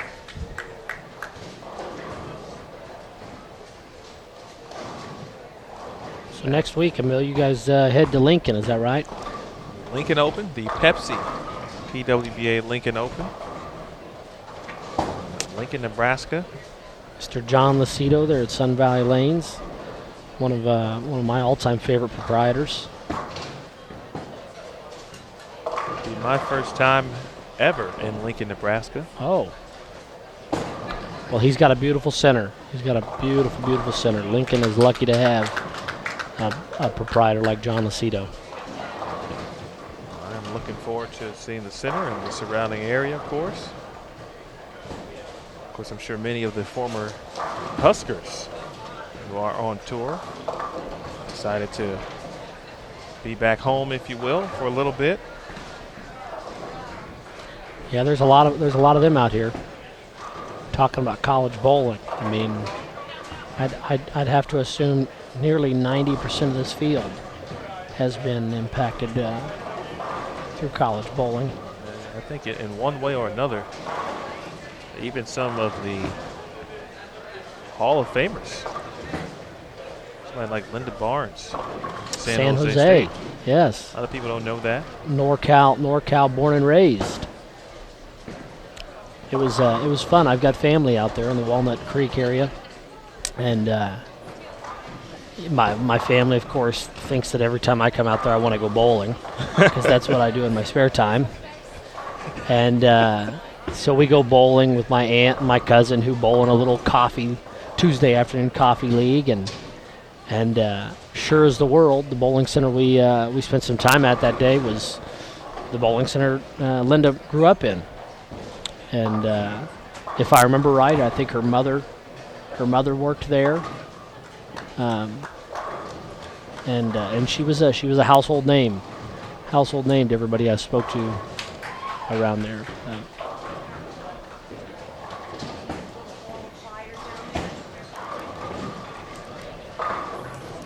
Ball bomb with the early double here on 23 and 24. Christina Wendell, 7 up, first shot in the 10th.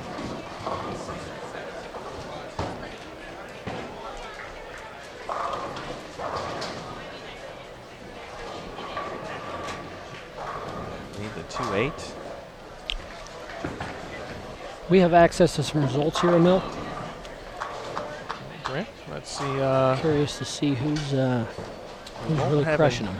An update after 9, as 25 and 26 finishing things up here, but after 8, again, Rocio Restrepo and Angelimar Beasley on top of the leaderboard currently at plus 256. A little ground in between them in third. That is Diana Zavialova at plus 194. Cassandra Luthold in fourth at plus 192. And Lee Jane Sint, fresh off a very nice finish, of course, at the USBC Queens, finishing fifth there at plus 184 from Malaysia. Cut line after 8. It's plus 80. Anne Marie. Nice spare there for Leanne Holstenberg. She gets a hand clap from the crowd. A lot of local fans in attendance here. That's good to see, of course. Wichita, always a great bowling community. Yeah, Fridays aren't easy, but I checked the door count. We had a little over 100 in the building in the daytime for the early squad, which means there was certainly a few of them skipping work. So I'm glad they see the value in us, having these ladies here. And with every year, I anticipate with every year that we have them back, there'll be a larger gathering of fans, which is what we need. We need that longevity. We want our bowling community to build relationships with these gals and I can remember as a child when the tour was in town. For me it was always Paul Fleming. For whatever reason, he was the one that I always followed, and that's what happens when we have tours that travel like this. It gives the local bowling communities the opportunity to fall in love with these athletes, and I just can't express how excited I am to have something like this in town. This is one of my favorite weeks of the year. There's no doubt about that. Of course, you guys are no stranger to hosting events. You just had the intercollegiate team and singles championships in April. It has been here several times. Yeah, and I believe there's an airing on CBS Sports Tomorrow. Is it tomorrow? Tomorrow okay, afternoon. Good. Yes, the men's team championship. That'll be exciting. Noon Eastern, folks. Again, noon Eastern. Noon Eastern on CBS Sports. Yeah, that again, as a college bowler, it's something you can't put it into words. You have to experience it. You have to feel it. I can remember when a young West Coast standout was looking into heading to college for to play bowling, as he would say, and he asked me. He said, "What is it? What is it about?" And I told him. I said, "Devin, you just can't put it into words. It's something you have to feel." And I was at Wichita State at the time, and we were fortunate enough to recruit this young gentleman, Devin Bidwell. And I think that he would tell anybody that he got a whole lot out of college bowling. It absolutely changed his life, and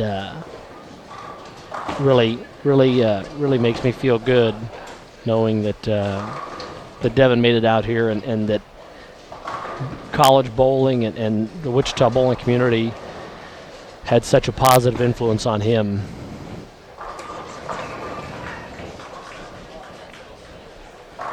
Fresh competitors on 25 and 26. CDB, the legend. Carolyn Doran-Ballard, Sandra Gungora, another former Shocker. If I had a dime for every time I said former Shocker today. Tatiana Munoz, who I believe went to Maryland Eastern Shore. But is now dating a former Shocker bowler.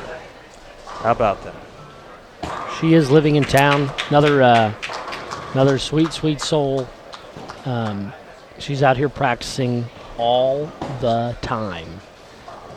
She has tremendous work ethic, and really works hard at her craft. Bowls in my Monday night North Rock National League, a league where we lay out the USBC Open Championships patterns, in preparation of that event. So obviously some change in that league format for next year, but that's okay. It's for the greater good. But yeah, Tatiana, she's awesome.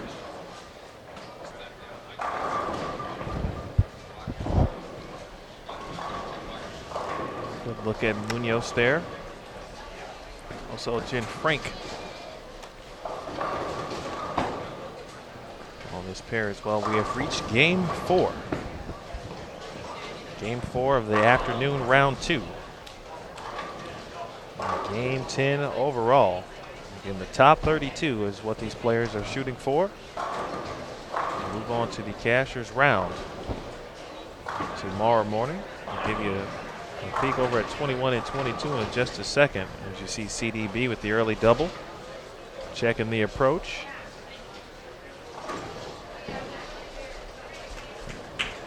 Good story early on, in advance of the season, by Matt Cannizzaro regarding CDB, and of course just to be able to be back out on tour last season, and then essentially what it took to be successful out here, the talented field every week.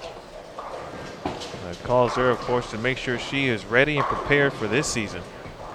And she started out well, the Las Vegas Open, making the group step ladder, had a chance to make that TV final. She was defeated by New Wei Finn. CDB, of course, always a pleasure to see her continue her already illustrious career. Yeah, what's the next step for a Hall of Famer? They should keep winning. Yeah, and she's got no problem doing that. A veteran in our sport, but I mean, competitors want to win no matter what. And so I think the challenge for her is to be able to still compete at the level she wants to, and then of course at the level the rest of the field is. Yeah, level it takes.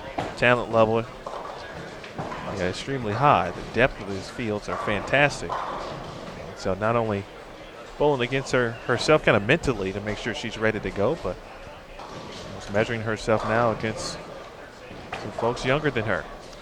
Well, certainly one of the most intense competitors I've ever bowled alongside. Boy, it was probably about a year and a half ago in an event we host here at North Rock in the fall, called the Swiss Trios, a successful three-person team event hosted by Matt McFadden, Tim Pinner, a couple of other Shocker alumni. And I don't know what happened. I don't know if she was trying to get in her own head, but she was to the left of me, and she balked off the approach and said some words that I couldn't quite understand. I don't know if it was me or if it was her, but it scared me to death. And I'm sure I missed the head pin by 10 boards the next shot, just out of pure fear that I had done something to negatively impact her. But yeah, intense, just intense. Still, of course, remember the days where just every time you saw CDB on television in the early 2000s, I believe the season was typically 2001. It was almost like she was winning literally every week. I'm sure most who are viewing and remember those days can recall that as well. And it's possible, certainly, that someone like that could get on a run. And, let's take the 2016 season, for example. A lot of talented players, but because the field is so talented, it doesn't seem like something like that may be possible anymore, just because you can skip one pair and not lose any pins, not lose any talent. Yeah, really, really diverse group of champions last season and so far this season. And but I think about how good and how level the playing field is out here, and how much better they're all making each other by bowling against each other, and there not being any one clear standout. Because of that, they're all really pushed to the limit, and I just, great bowlers. There's no benefit for a great bowler bowling against the mediocre, but when there's no real bowler that's significantly better than the rest, they're all just pushing each other to the limits, and it's certainly good, good for the field. I think the best is yet to come. We haven't seen that one stand out, and I'm sure it'll develop. They always do eventually come out, but women's competitive bowling is just, it's like someone's injected steroids into the field. The rev rates have gone up. The carry has increased. Just the amount of power and energy that these gals are delivering the ball with is just it's nothing I've ever seen. But I've only been around for 28 years, so. Well, many of these young women are younger than us. Yeah. And no doubt throw it better than me. That was one of the first things I noticed with Team Malaysia at the Queens. It's the and Team Singapore for that matter as well, the rev rates. Yeah, my jaw dropped the other day watching them practice. My fiance, a former Junior Team USA player, was out practicing here, and I just went down to watch her briefly and noticed the Malaysian women's team to the left, and I was just, again, but I do it every time I walk around and examine it and watch these girls, these women, just they just are incredible. It's hard to fit it into words. I'm looking to recruit maybe a future team here for USBCs or something.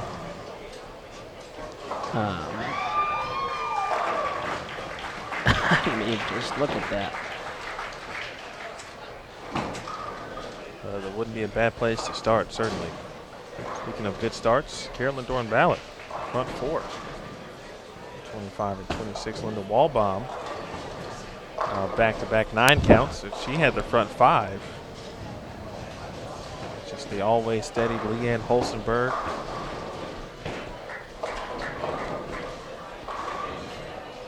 What do we have happen down there, Emil? It looked like Mrs. Barnes covered up a pretty big split, I'm guessing. Yeah, I believe so.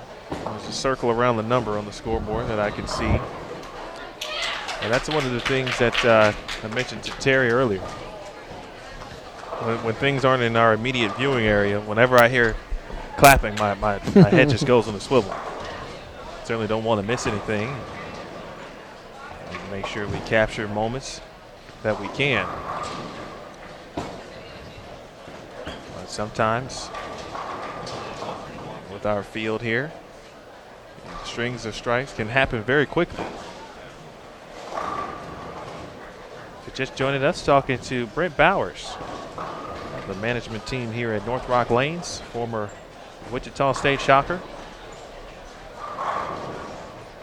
2016 PWBA Wichita Open. This is game number 4 in the afternoon qualifying block. Be sure to check out pwba.com/live for updated standings. And also check out the live scoring link as well. North Rock equipped with live scoring through X Bowling. So if you're looking for a particular individual or player, find them on live scoring. I believe also part of the applause was Lucio Restrepo. May have had the front 7 down there. Another player really starting to come into her own. As you see CDB leave the 10 pin.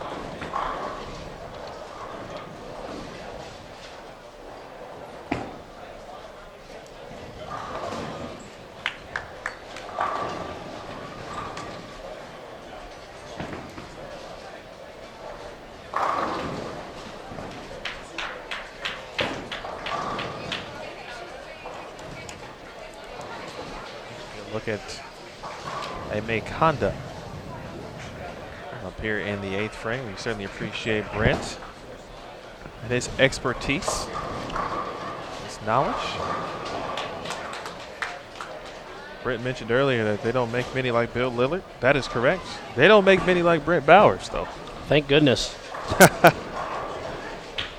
One's enough, as most people would say. One's probably too many, many would say.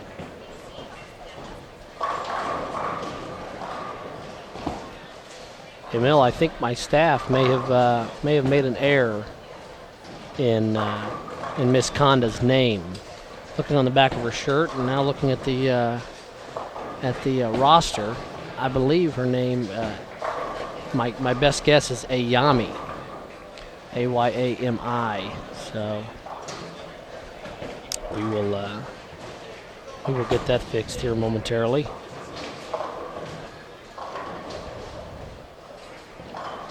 No, I'll tell you the team aspect that some of these folks have coming out here.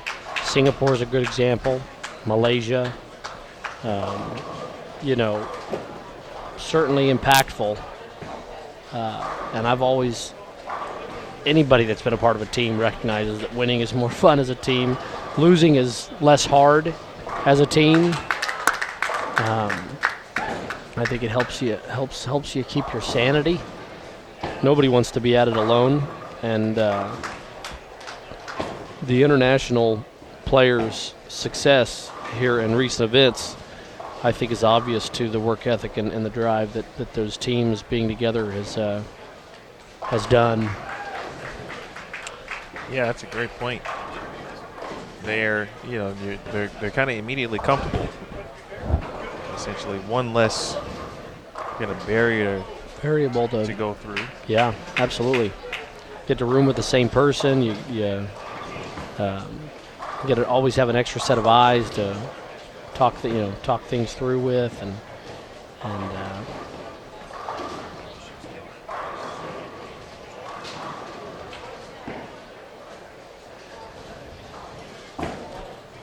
do we have an update after 9 games yet? Yes, sir. I like our chemistry. And Gillimar Beasley still atop, but in sole possession of first place. Now at plus 301. Now the southpaw continues. Yeah, wow. To strike here. 202, 234, 245. 3 games here in round 2. Again, plus 301 after 9 games overall. Here it comes, Emil. I told you. Here comes the scores. Maria Jose Rodriguez, 254. Olivia Sandham with a big run in the back half of that game for 242. Summer Jasmine, 233. I'm telling you, this back half of this block, going to see a lot of movement, a lot of big numbers. Rocio, like you said down there, I'm amazed. Rocio, 172, it looks like. Last game, and now she's front 7 with what looked like a blower 7-10 in the 8th. Followed up with a strike with a possibility to shoot out there for 260 and some change. I am so happy that I am not bowling against these women. Restrepo in 4th at plus 228. You mentioned Maria Jose after that 298. Jumping into 3rd at plus 265. CDB top 5 at plus 218. Shaidano Hamidi at plus 211 from Malaysia. Sandra Gongora plus 206 in 7th. Kelly Kulik plus 196 in 8th. Cassandra Lutho plus 185 in 9th. And Lee Jane Sin also from Malaysia at plus 175. Rounding out the top 10.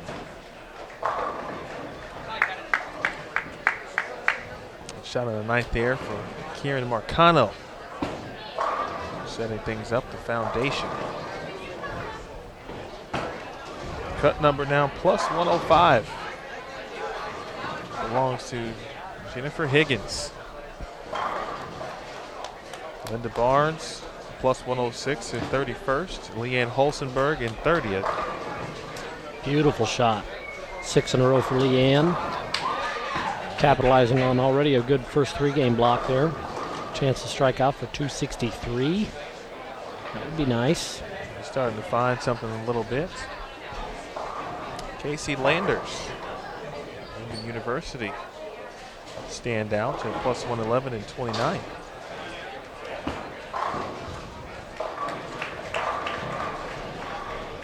It'll be a very interesting top 32 once that is decided. Our defending champion, Stephanie Johnson.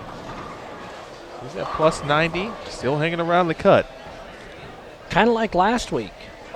Just sneaking in just enough and being very impactful. She likes it here. Everything that there hasn't been a time I've seen her bowl here that it hasn't been pretty darn good. We do host the Southwest Bowling Association tournament in the month of February, March, and April. And she came up, I think, made a pretty strong run at the all events, finished in the top 5 and in the open all events. That's not the women's all events, that's the open all events, scratch and handicap divisions. I believe shot an 800 in one of those 3 sets. Just a remarkable player, and obviously probably a little confident in this house after her success last year. So see if she can hang on. We got another big score. The back 11 for 279 on lane 16 from Shannon Pluhowski. In game 4.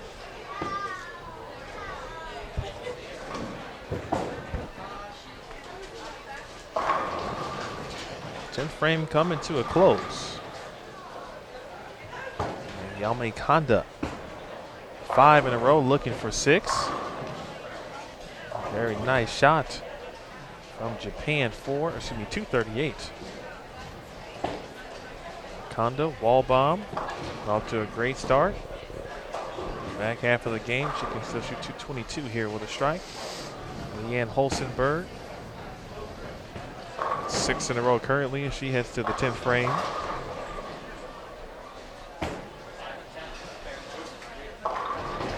Oh.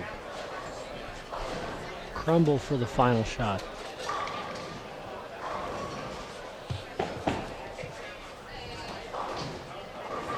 Nice spare there for Jen Frank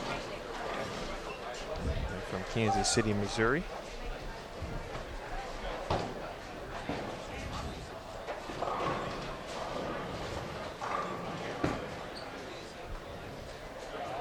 Gosh, she's good. When I grow up, Emil, right there. Just like that. I'm sure the youth bowlers alike, boys, girls, men and women to this day, still admire Leanne Holstenberg. Still throwing a pretty strong ball, pretty aggressive ball. With that soft speed, lays it down early. Nice smooth motion. And you won't find a nicer person. That's worth a lot of points in my book. Maybe not some, but really just a sweet, sweet, sweet woman.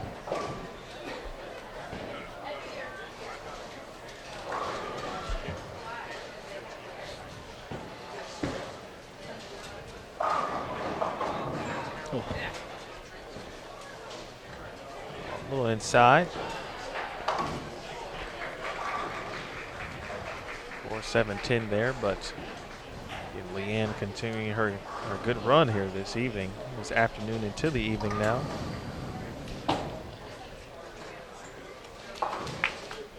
Marcano with the spare.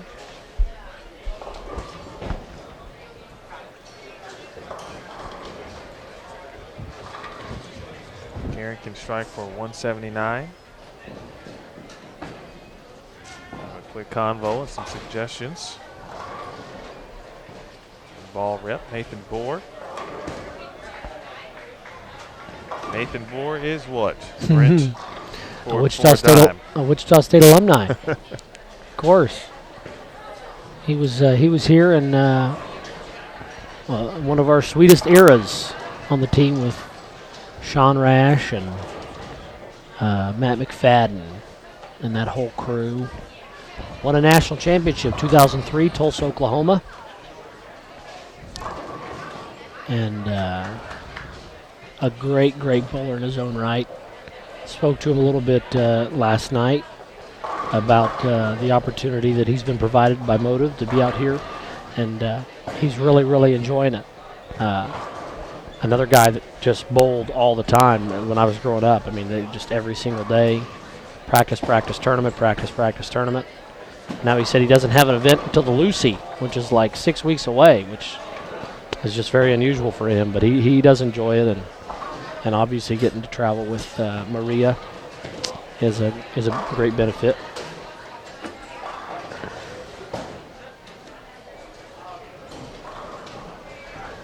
Gongora with the spare there in the 8th frame. Close.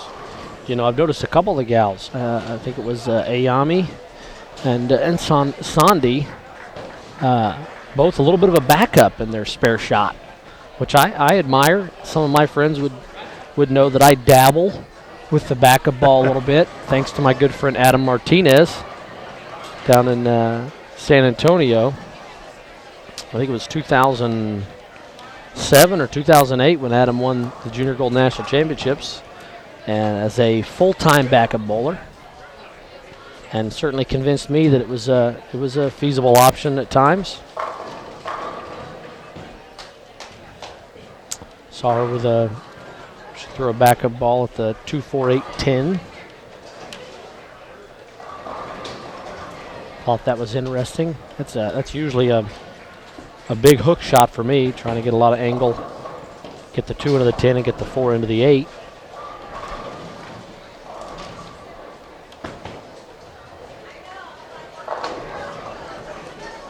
And 24. Moving along here. CT Rockbutt from Malaysia. He is joined with Kimmy Davidson. You see right now on the featured pair. Kimmy from Irving, Texas.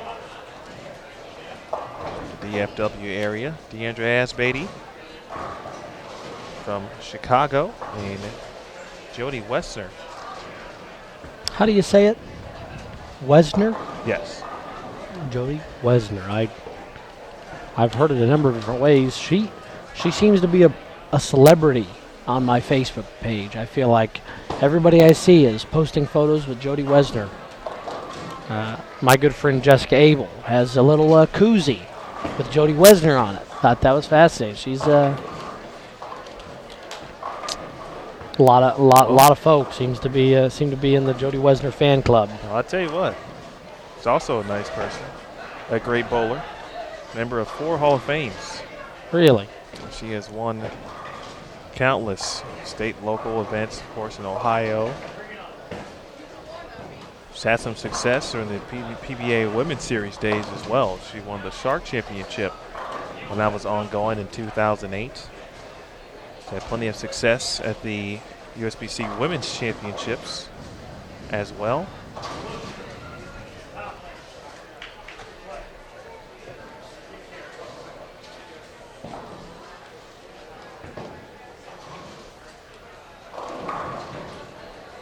And 26 finishing up.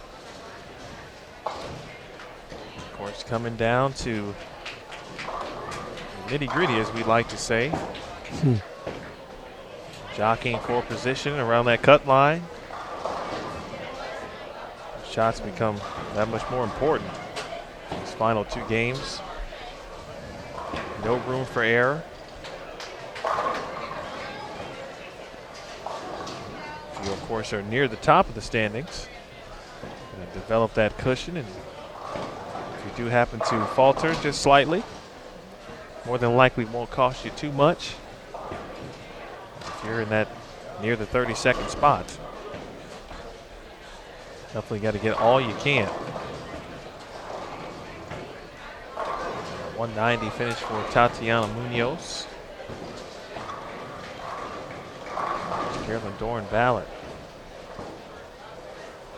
CDB would like a strike here. First shot in the 10th. Someone's going to get on the horse and carry it goes. 7-pin falls late. A classic CDB strike that was.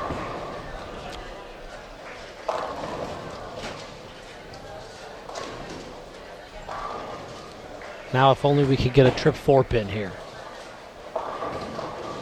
She just may dial it up for you.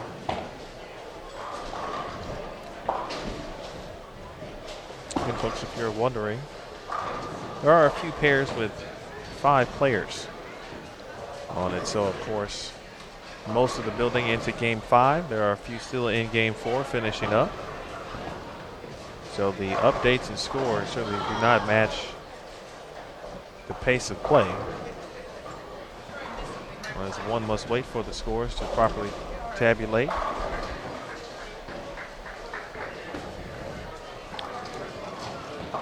Oh. A little wide there from CDB.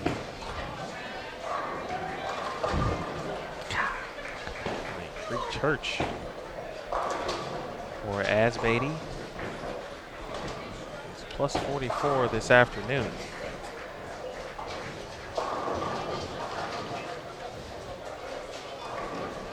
It's plus 67 after 9 games.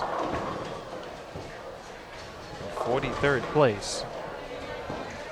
Well, still with some opportunity to climb into the cut. Despite the Greek church here in frame number 2.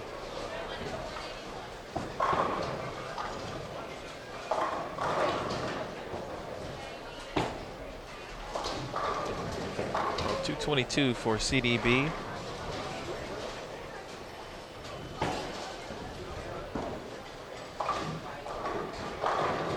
Certainly won't hurt her cause at all.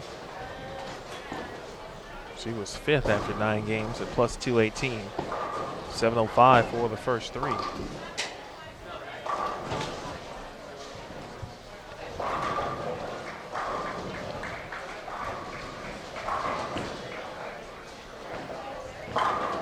Beautiful shot by Jody. After what looked like kind of a miscue on the left lane. Went high and a little bit on the Brooklyn side. Took advantage of it to put together a 3-bagger. Or a turkey, I guess some might say.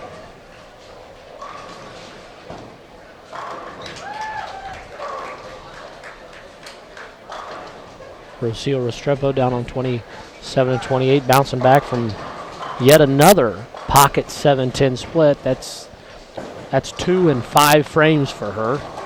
Separate games, but separate lanes. Timing is everything in our in this wonderful sport of ours. I've always been able to kind of write off the opens in the first frame, knowing that they didn't cost me as much as they might in, say, the second frame. The second frame is probably my least favorite frame to miss in.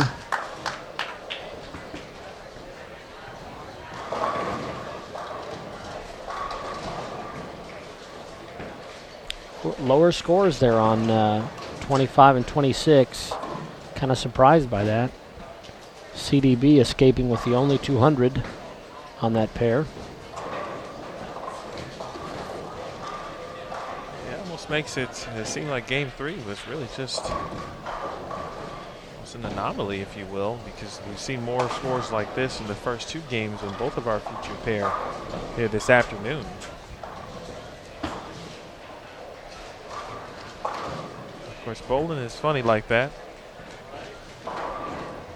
Pairs can go from very good to very bad, sometimes in a millisecond, seems like.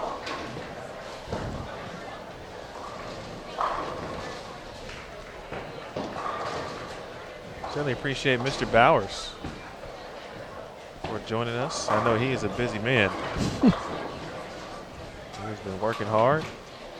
I'd like to thank him and his staff, of course. Proprietors, Kathy and Frank Socio as well.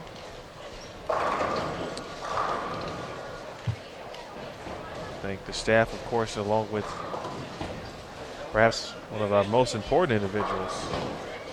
And I did not get his last name, our IT. Yeah, Darren Needham, general manager of one of our family entertainment centers out east of town. He is the resident IT guru for our company. I consider myself to be kind of a techie guy, and he could run laps around me. He uses acronyms and talks about VPNs and all kinds of things that I don't have a clue about.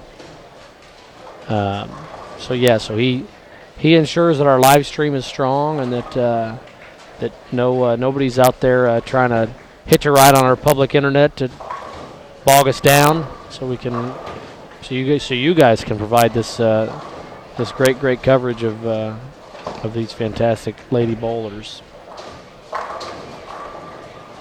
Darren certainly instrumental. We appreciate him checking on us. He was out yesterday while we were testing things out. He came back, I should say, yesterday afternoon, and then he was here this morning also as well. Again, folks, it's not just us. It is generally a team of individuals in every facet, from the proprietors, the center staff, individuals like Brent, Darren. As many say, from a raising a children's standpoint, it takes a village. It takes a village to run an event.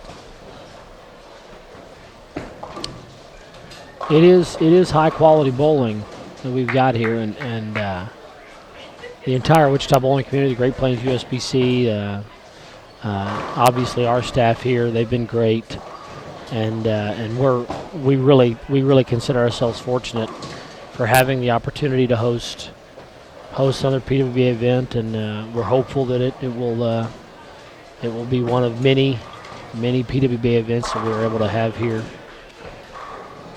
Like I said before, it is one of my favorite weeks of the year.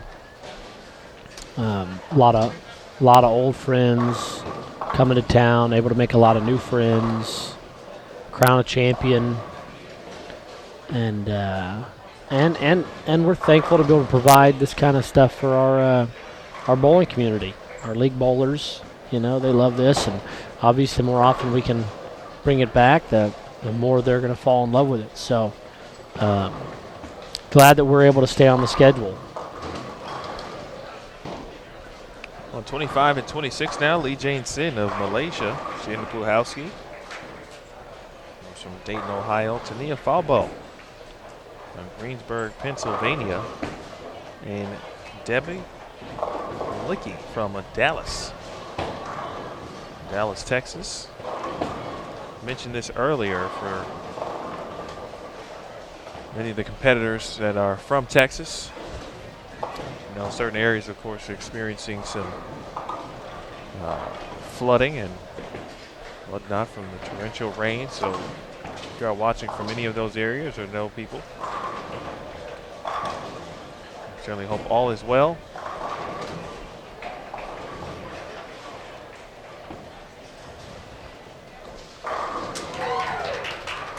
Seppo off camera.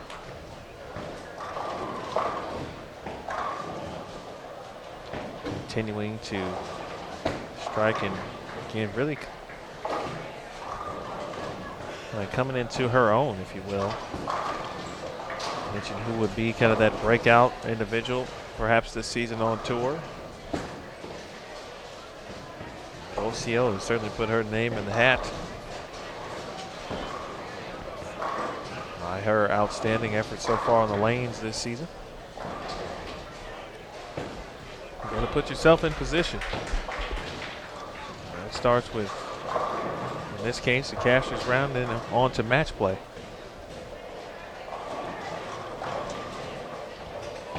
CT Rockman. He's got a push and not going to get the lead just the 4-7.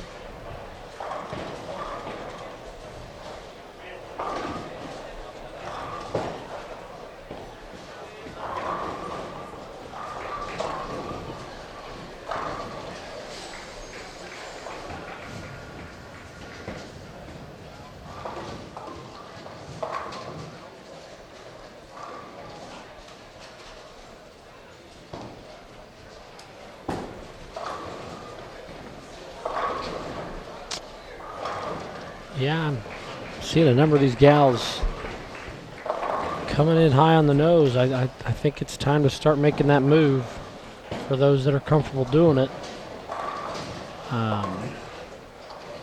Watching a number of bowlers going high here. Looks like something might have just blown open. Well, Brent, we've got a new leader. After 10 games, it is Maria Jose Rodriguez. There she is. A couple of strong games there. What'd she have? 260. Well, gosh, it's just been a heck of a block for her. We saw her, of course, in game 3 this block, 298. Followed that with 254. And she is plus 210 for the block. Edged Angelimar Beasley by 6 sticks. Rodriguez plus 319. Beasley plus 313. Zavialova. There's Diana. Really to stand out from the Queens. And for years back, plus 293 and third from Latvia. Lucio Restrepo, again making moves as well. She is at plus 280 now. It's Shaidal Hamidi rounding out the top 5, plus 258. Cut line, now Karen Marcano and Linda Barnes at plus 103.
Just a little wide there for, is it CT? Is that how we pronounce that? CT. CT.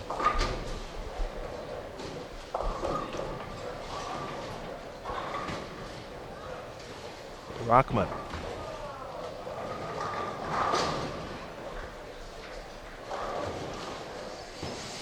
These strikes continue to fall around us. Starting to mount up. Anita Arnett had the front 5, had a split in the 6th. In the open frame, she is on lane 20. You see Anita out competing. Formerly Anita Manns.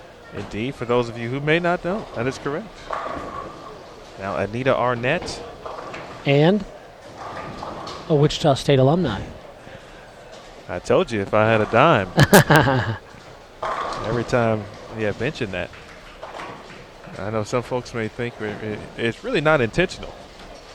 You look around, you start talking about an individual, and it might be for me a little bit. I'm a little biased. Well, I can't fault you for that. I'm a little biased, but as an objective broadcaster, but literally, folks, you got a lot of former Shockers, and really, that's what you should have. In Wichita.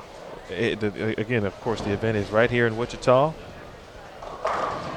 For those who, of course, live in the area to come back out, and even if they don't. Like Anita, for example. Living in Texas, I believe Richmond to be exact. Of course, Texas and Kansas not too far. Sure. So the drive's not terribly long. And a tremendous amount of talent down there in Texas. Just incredible. Richmond, I believe, in that Houston area. My husband Omar. And then running some events as well. I'll tell you what, he has done a fantastic job, Omar has, of branding his bowling tournaments, the Indio bowling tournaments. I was bowling a tournament in Louisville, Kentucky just a couple weeks ago, and there were people walking around in Indio shirts. And to be honest, I was in Rochester the next week, bowling in the Lilac City tournament, and I'm confident that there were some Indio bowlers in my squad there too. So I don't know how he's gotten all that gear out and about so fast, but really done a great job marketing those events and getting a lot of people to buy into that Indio team concept. So obviously doing something right and obviously good for bowling. Absolutely. Anytime our sport competitors have an opportunity to compete, Omar's doing a great job. Has found something in his area. Is starting to branch out a little bit. There's a good shot there from Deandra Asbeatty here on 23 and 24. I feel like Dee is just kind of looking for that breakout event this season. Yeah, it's been a while. I mean, I say for what I would consider an ordinary or an average player, not so much. But for someone like Deandra, who I consider to be one of the best female bowlers of the decade for sure. It's been a while. She's due for a trip to Winner's Circle, in my opinion. Yeah, I would agree. Yeah, of course, no tour from 2003 until 2015. And so for a while, you'd see certain individuals almost kind of take the lead in the sense, depending on the varying events that were bowled. Of course, a couple people that come to mind, Kelly Kulick. Historical wins, obviously, for Kelly and Liz Johnson as well. They've kind of carried the torch in a sense, but kind of off in the distance, but not too far, was Deandra. Long-time Team USA member. Well, and she's done a fantastic job of staying involved in the sport and giving back and being a real asset through the art of bowling and her coaching. Deandra with a big Queens win in 2012. That really, to get to the top, so to speak. And won countless medals, of course, internationally on the World Cup. One of the youngest to be inducted in the Hall of Fame, the World Bowling. The World Bowling Hall of Fame. Fame. That's right.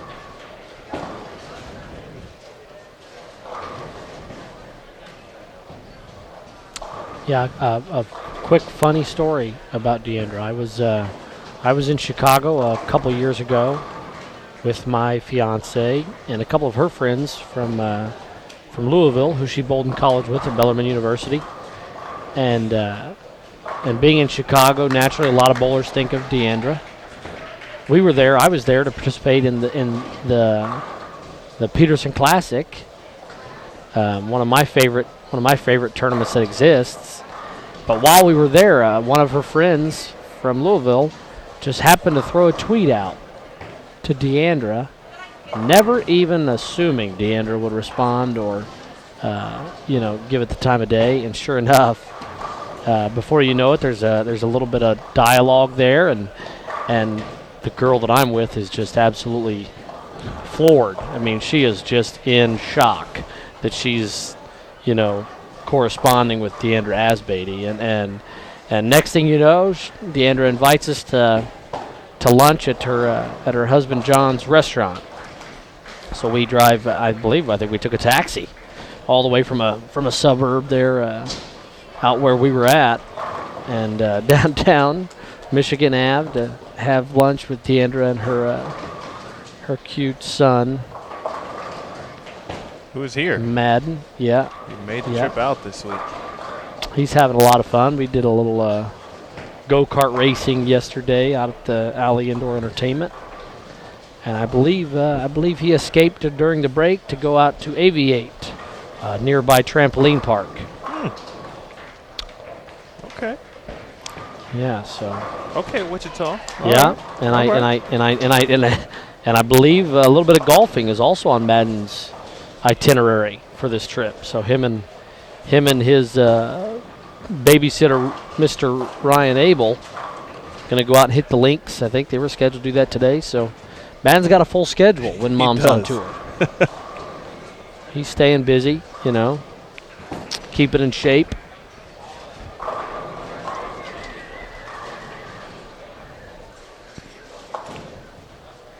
Keep it in shape here as we head through to the ninth frame. Weston looking to make a move here. A strike in the ninth would help her do so. The 7-pin, it will not cooperate. Got a 5-bagger down the way here by Emily Eckhoff, who also has had quite a bit of success in this building here in recent years. The first ever, I believe, to win back-to-back collegiate singles titles. And I hope I didn't spoil anything. Has that show aired yet? It did. has. Okay, good. First one on the schedule. Good. I wouldn't want to ruin that for anybody.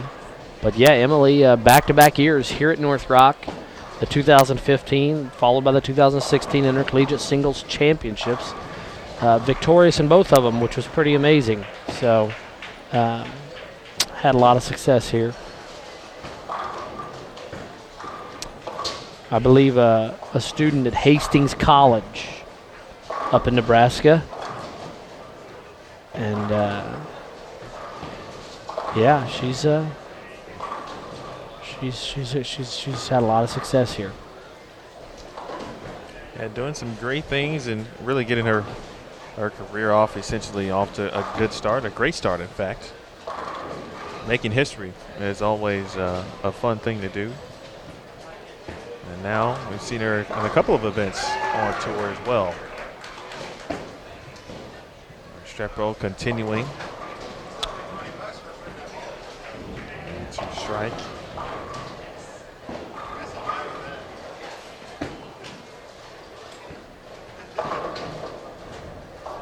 Got that tricky roll, Deandra, with the trip 4-pin. Just that kind of high tilt, such a unique motion. A good friend of mine, a mentor of mine, when I was in college at Wichita State, I had Mr. Rick Steelsmith, who I believe is out competing at the Senior U.S. Open at the moment. I was practicing down at the Wichita State next to him one time, and I asked him, if you had one piece of advice for an aspiring college bowler that wanted to go out on tour, what would it be? And he said, be different. Find a trick. Find something that sets you apart, and don't waste your time playing the parts of the lane that everybody plays.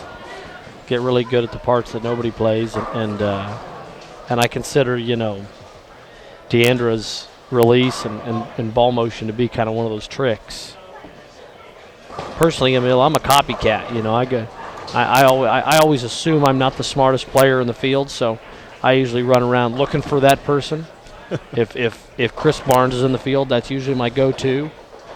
Try to get an idea what kind of ball he's throwing, what kind of motion he's looking for, what part of the lane he's in, and then just pray that maybe I can, get luckier than him. But yeah, when you got a trick like that, it's hard to replicate. Hard for a guy like me to come in and steal it.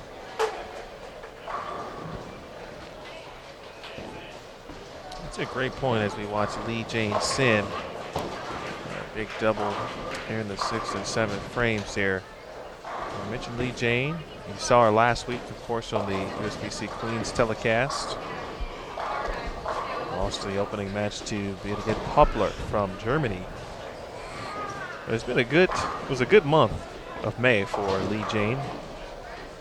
She won the Malaysian Open earlier in the month, of course, and then went on to finish 5th and make a TV appearance, of course, at the USBC Queens. So really, again, just talking about that international portion.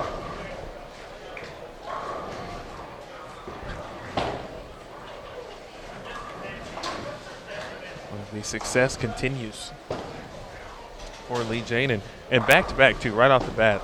She has come out and almost as if to say, you saw me at the Queens, but I'm back, and she looks like a good candidate to make the Cashers round tomorrow. Game 5 finishing up. Lesnar 217, Kimmy Davidson 192.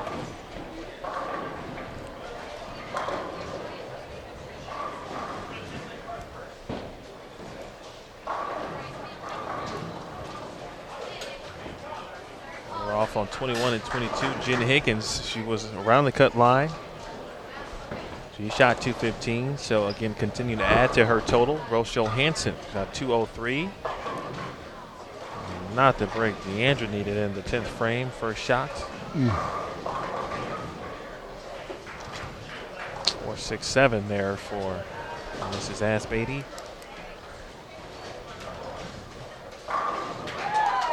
Rocio with her 5th in a row. 2 opens this game, striking out for a possible 245 to add to her already plus 74 for the block. That's a pretty good pair of ladies there. All 4 of those ladies are plus for the block, and we've got Holly Harris plus 51 after 4. Linda plus 19, Rocio plus 74, and Emily Eckhoff plus 102 with a 223 that game, taking her to plus 125.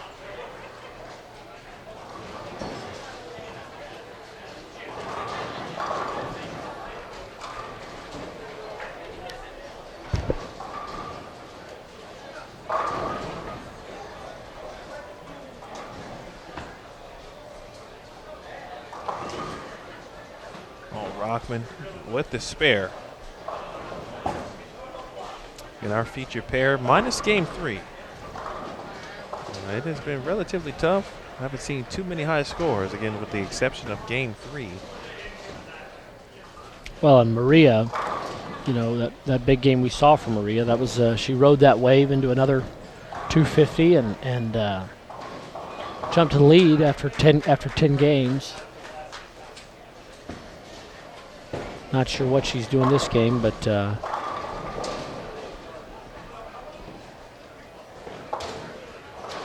about to head into our 12th and final game, and then we cut. Is that right, Emil?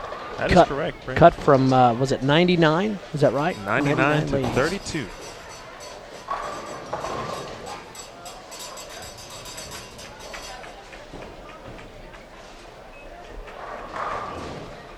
Perhaps that sound means game 6 is upon us.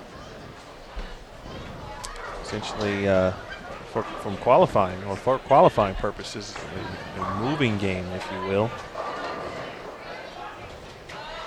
Essentially a position round without it being position round. Some are already starting game 6. I believe we will have just a momentary break. Perhaps maybe not. As Tania Falbo, Maryland Eastern Shore stand out. Another young, talented player that is on tour. A pretty successful start last year. Ulicki with a spare in the 9th frame. A good pair. Foul ball. Here is Lee Jane Sin. Lee Jane can strike with the best of them. She essentially had to come from behind on the Queen's elimination round final, essentially, in the shootout round. 4 bowlers for 3 spots to make the Queen's telecast. She was out of the telecast after 2 games and then shot 266 in game 3 to seal her spot.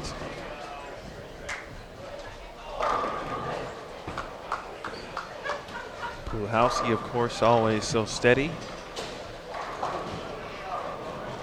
And Shannon with plenty of history of next week's event and I should say location, Lincoln, Nebraska.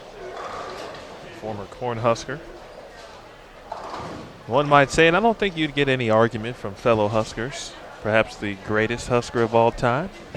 An argument could certainly be made. Of course, you've got Deandra as well. You go back to most recently, Liz Colkin. Won her first title on tour last season. She's here this week. Cassandra Luthold. Lindsay Boomershine. Lindsay as well.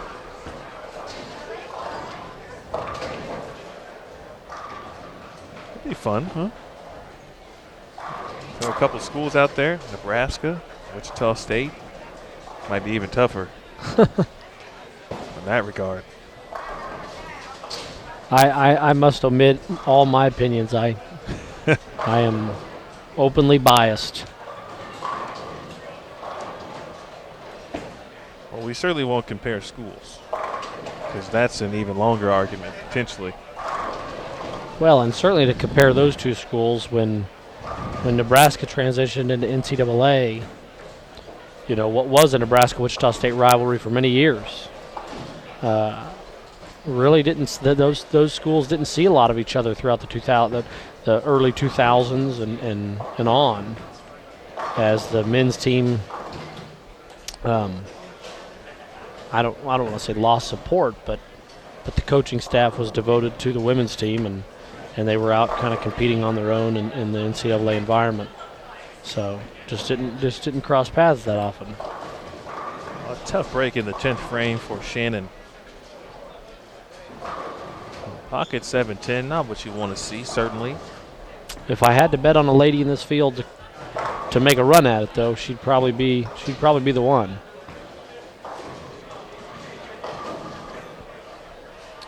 Game 6 coming up on 23 and 24. See Shannon try to bounce one. We'll have Angie Ramirez, or I beg your pardon. That was round 2.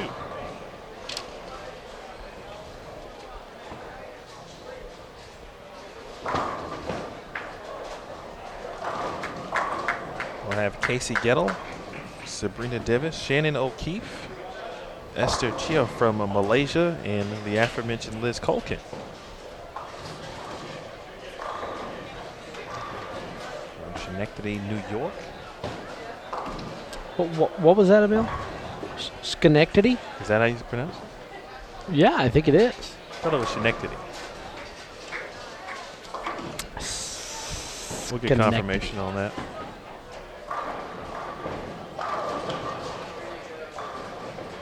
Three, 6-10 to finish things up for Lee Jane Sin. Big game there, 245. She has that knack. Big game. I'm gonna perhaps ask her for permission to utilize for the big game Jane. I like okay it. with that. Again, 245. She started out very well, had a couple 240s early on, and just continues to move through the standings. The final game is upon us, Emil. Indeed, we are down here in our featured pair momentarily, so let's take a jump over some bonus coverage. We're 21 and 22. We are seeing your defending champion, Stephanie Johnson. Once we get an 11-game update, we will bring you those standings, of course, and scores immediately. Nice 3.69 conversion there for Steph. She's joined by Felicia Wong, Natasha Roslin from Malaysia, and Angelica Green. I'm up on 25 and 26. I see Liz Johnson for the first time today on our featured pair. Liz, the 2015 PWBA Player of the Year. Ashley Perkey, Melanie Mcallister from Colorado, and Amanda Green. She will be the defending champion next week. We head to Lincoln, Nebraska. I want to thank good friend there, Brent Bowers, for his expertise and insight. Thanks for having me, Mil. Absolutely. It's a pleasure to talk with Brent. We will remove him from being held hostage, and he will continue to do some great work here at North Rock Lanes.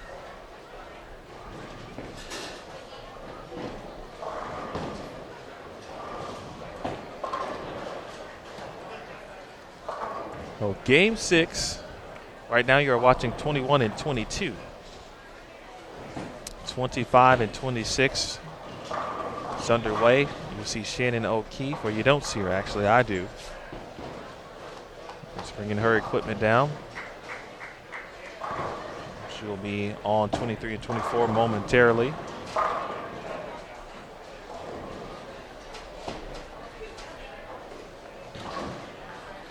Again, if you are just joining us, we'd like to thank you for watching the 2016 PWBA Wichita Open from North Rock Lanes. I'd like to thank again Brent Bowers for joining us in the booth here for a couple games. Along with Terry Bigham, Jason Thomas, I'm Emil Williams Jr. And don't forget, folks, check us out on Facebook, like us on Twitter as well. Or follow us on Twitter, I beg your pardon, like us on Facebook. Also appreciate throughout the first couple of events, had some cool interaction from certain fans just kind of reaching out to me personally. Certainly appreciate that. Apologize if I don't respond in a relatively quick manner. Generally, it's because I did not see the message. You know, Facebook kind of has that hidden message filter. And so I now kind of check that more often than not.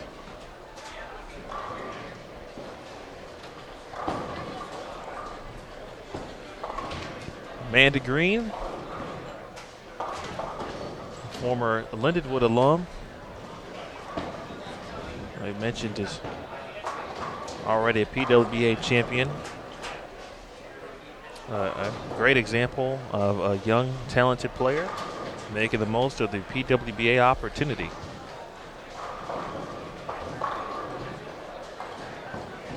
See Angelica Green here make a spare. Flip on over to 25 and 26.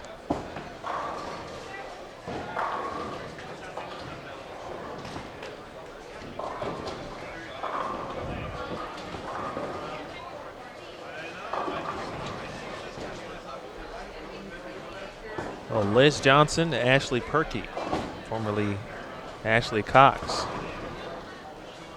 And you already probably know what I'm about to say, folks. A former shocker. I personally am impressed just the turnout of former alumni right here in Wichita. It does wonders, of course, for the tour itself. Kind of keeps that strong alumni that the Shockers do have intact. Great shot there from Ashley. +6 through 5. Liz +66 through 5 this afternoon into the evening.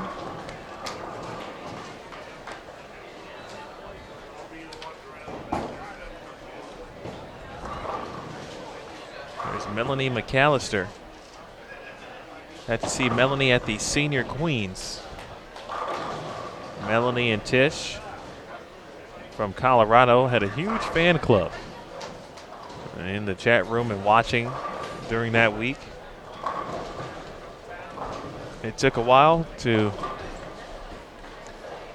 calculate the final standings that day. Had a small delay. Melanie was in the last group bowling. She finished, of course, as good as you can finish. Made it just enough to make that final 32 player field. She was 32nd. She was the number and made it into the Senior Queens match play.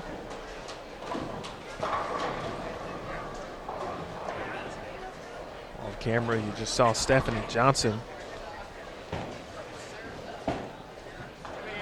Good fist pump with Stephanie. Needs a shot.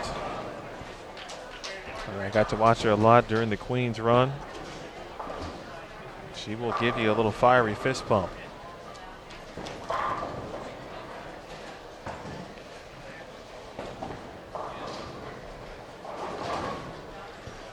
A spare there from Amanda Green.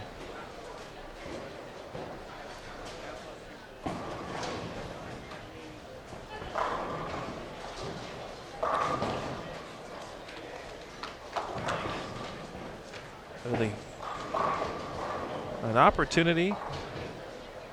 Certainly one won't take advantage.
of our pairs with 5 now have made their way here to 23 and 24. Liz Culkin, Casey Gettle, Sabrina Divis, Shannon O'Keefe, and Esther Chia.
Spare there from Sabrina Divis.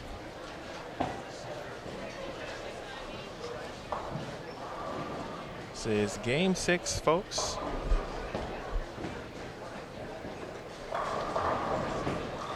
Momentarily gave you some scores, or excuse me, some video of Stephanie Johnson on lanes 21 and 22. She was coming around the cut line. The Game 11 update should be up momentarily.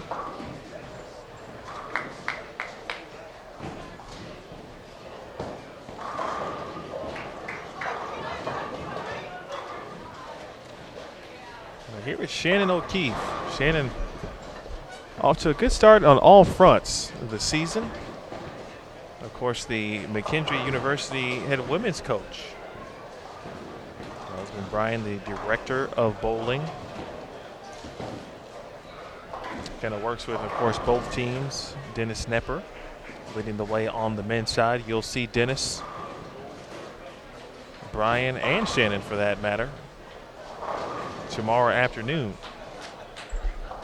at noon Eastern on CBS Sports Network, the Intercollegiate Team Championships men's final. McKendree versus William Patterson.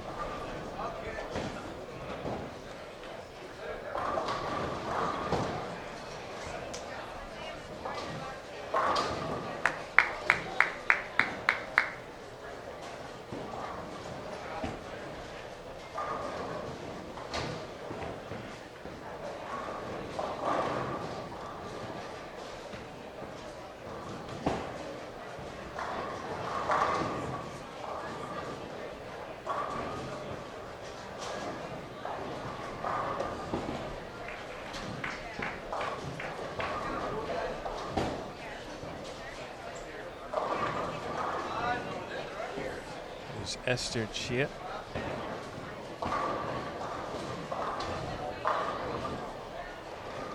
Many of her teammates, of course, get to the line very well. Showing powerful bowling balls. Hand positions, I mean, really.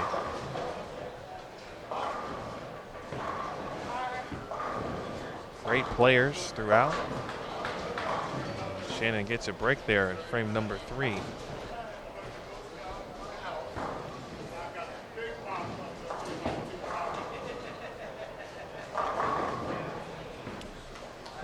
Our Game 11 update is up, folks. Check that out, pwba.com/live, excuse me. Maria Jose Rodriguez still leading the way, plus 377. She has owned the second half, folks. She is 268 over just for 5 here this evening. Plus 377 for the day overall. Former Maryland Eastern Shore Collegiate National Champion. Team Columbia, residing now in Austin, Texas. Diana Zavyalova has moved up. She is now in second. At plus 358, Rocio at plus 312. Jelimar Beasley, your early round 1 leader. Her worst game of the day, 179. And she lost a lot of pins in relation to what Maria Jose is doing. She is at plus 292. Shaidatul Hamidi, plus 269 in 5th.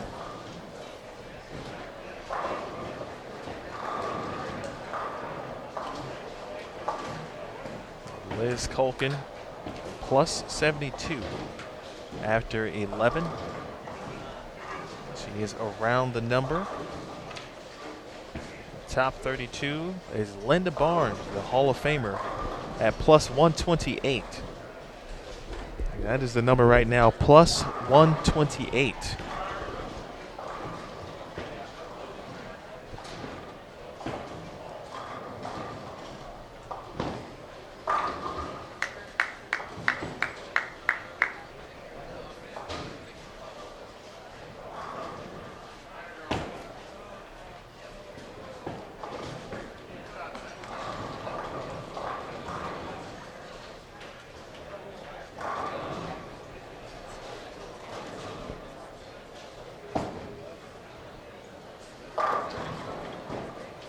Almost a stone 7 there.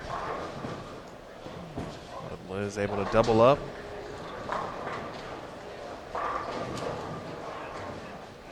You'll see Les on TV as well next week.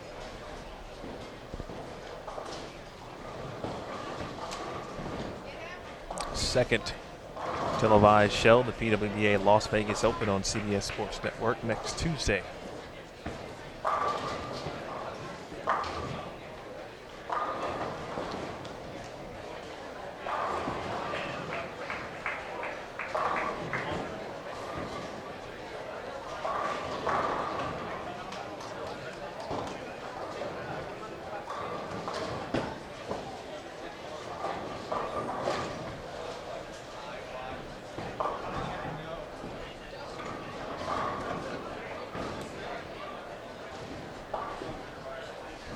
Mentioned Stephanie Johnson. She knows how to put games together. Just grinding away. Listen to her block here. She is 27th, plus 143. A few games ago, she was out of the cut. 193, 290, 194, 194, and 259 in game 5.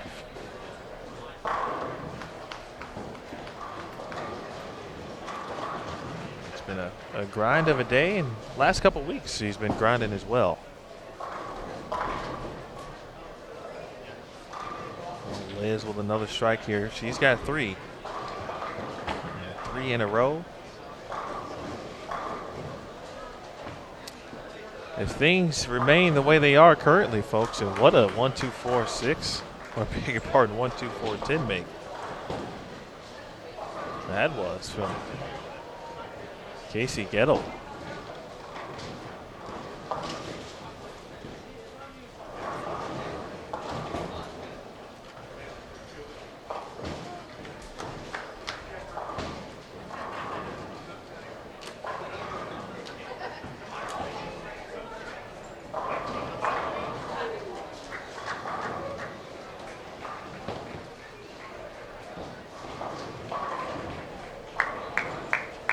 Casey, former Underwood Lion, I believe. She may have graduated this year. She was at the Queens last week.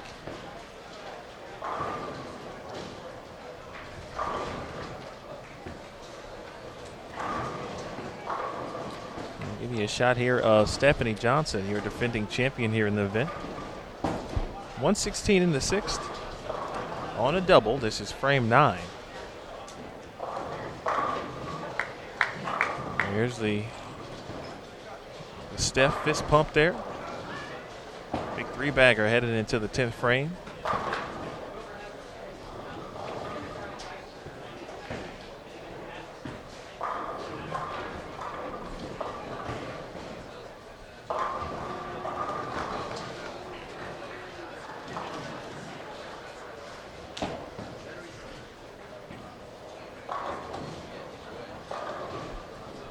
Good look at Team Canada member Felicia Wong. Good shot. Certainly not the best break. She leaves the 6-8.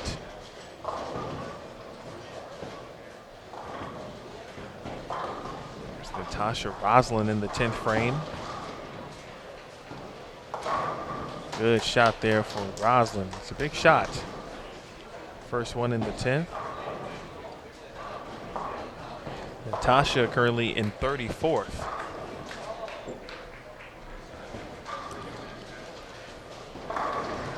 She's at plus 116.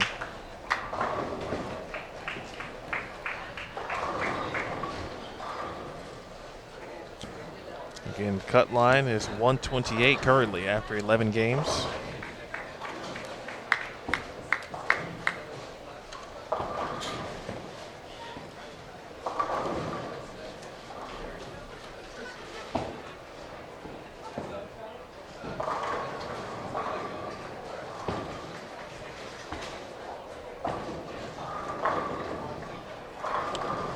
Week 10 there. And now she will lose a couple pins. Certainly needed to have that hit to add to her total. She'll need some help.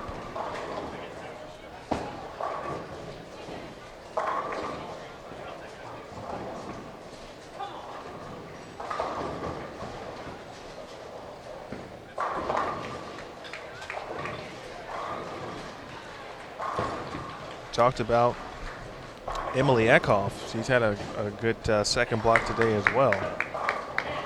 She is in the field right now in the cut at 30th place at plus 133. Anne-Marie Dugan, 31st at plus 130. Linda Barnes.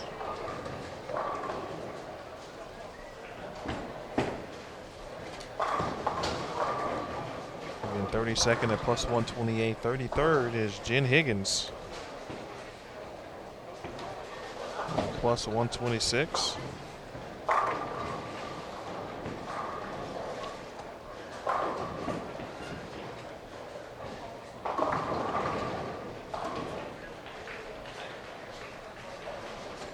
Jackie Carbonetto also lurking near the cut line as well. She is 35th at plus 115.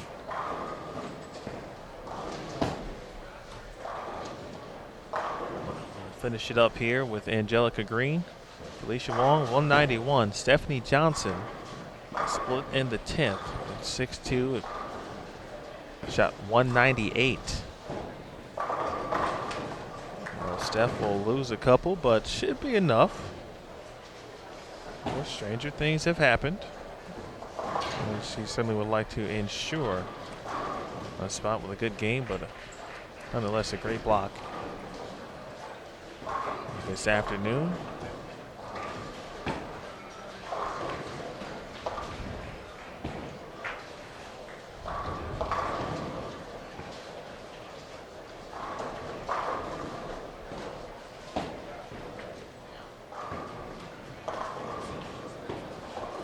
Oh, Melanie gets a break there. She'll take that shot, first one in the 10th frame. Liz Johnson doing Liz Johnson things. 4 in a row.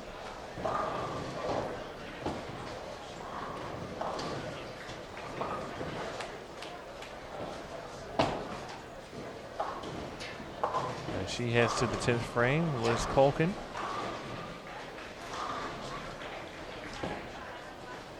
She has traded spares and strikes, on pace for that Dutch 200.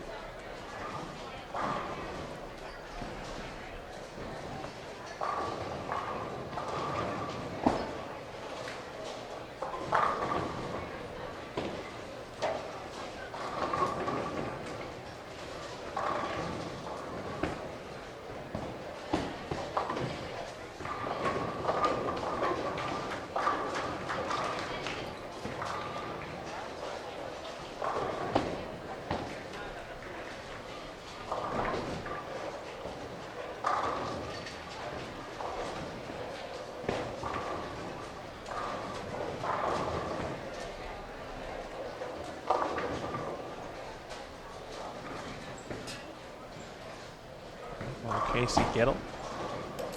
Casey out getting some experience. Best bowlers in the world. Again, game 6. Some moving and shaking. Of course, as we expect. We'll have 23 and 24 for you as they complete their final game. Liz Colkin, that is, into the 6th frame. Liz Johnson made her spare. She can shoot 222.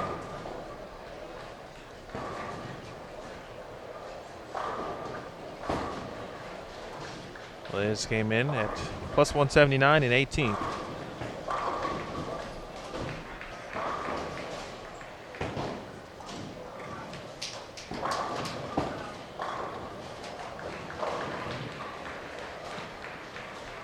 The bucket crumbler for LJ, she'll shoot 222.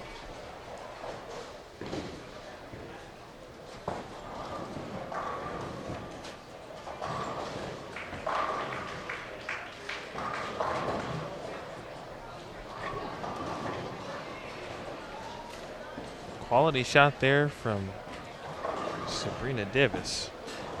Almost left at 4-9. Amanda Green, give her 4 in a row. And the first shot in the 10th frame.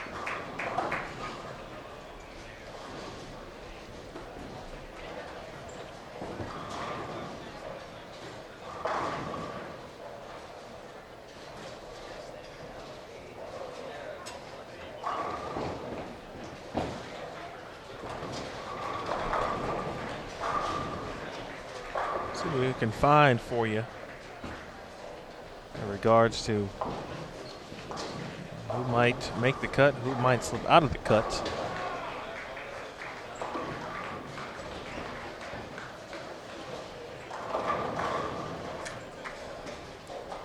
A good shot for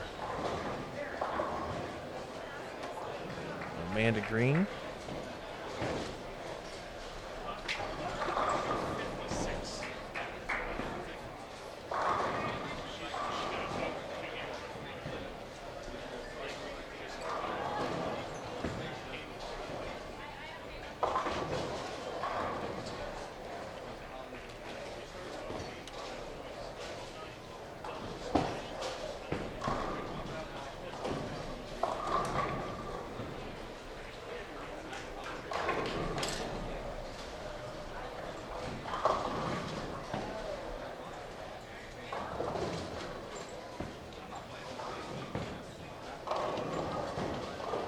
All 10 down goal for Amanda Green. Very nice finish. 240. Nice spare on the other side. 6-7-10 converted. And Shannon O'Keefe.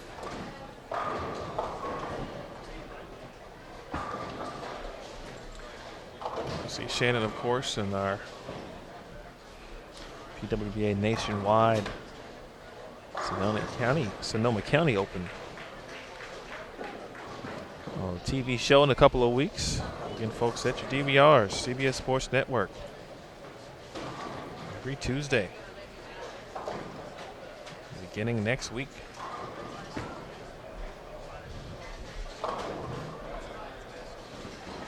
Well, Esther gets out of what would have been a tough leave.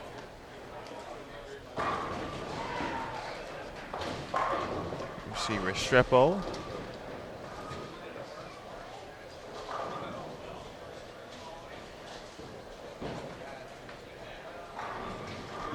It's down several pairs to our right. Still making moves and making noise. That pin hits the 10. It doesn't fall for Shannon O'Keefe.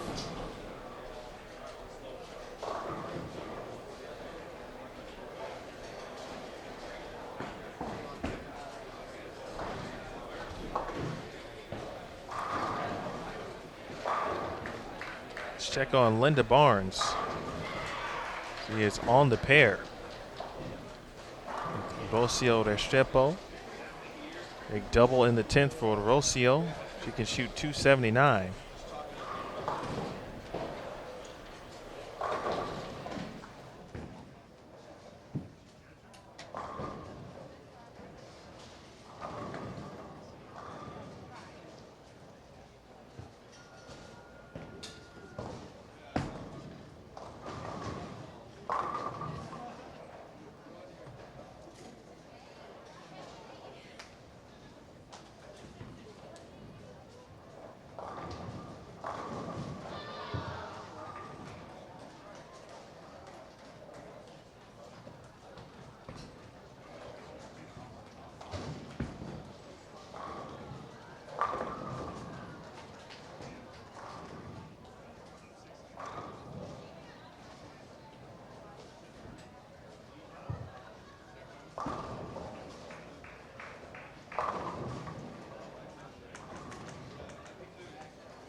Oh, Linda Barnes coming up in the 10th frame. Some of you may be following along, of course, on our live scoring link. Not the break she was looking for. And here, looks like a 310 in the 10th frame. She's clean through 9.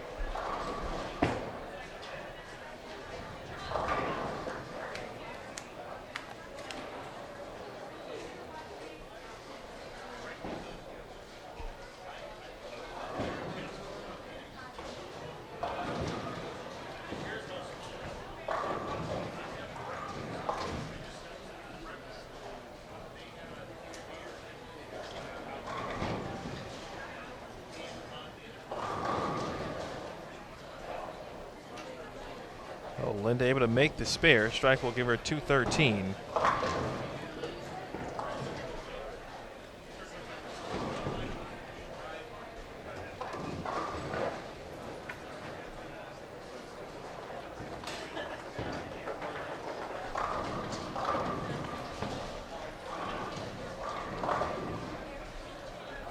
From my ankle, looks like they all fell down.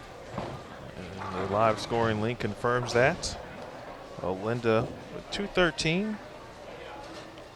She'll finish with a 25-41 total for 12 games. Now plus 141. We'll check on Jen Higgins.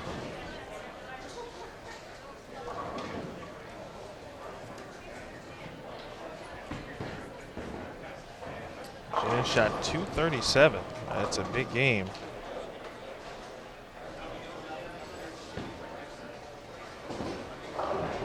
And folks, all of these numbers minus the game tallies, of course. 237 is official. But their final tallies, I'm just doing some math here, all of those numbers unofficial. So at the moment, Jen Higgins has moved around Linda Barnes.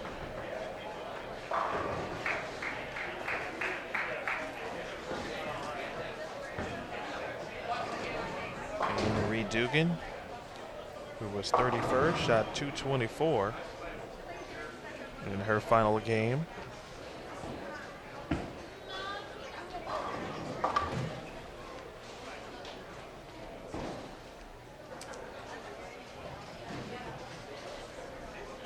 She is at 25-54 for 12. She too ahead of, remaining ahead of Linda Barnes. Emily Eckhoff was in 30th. She finished with 201.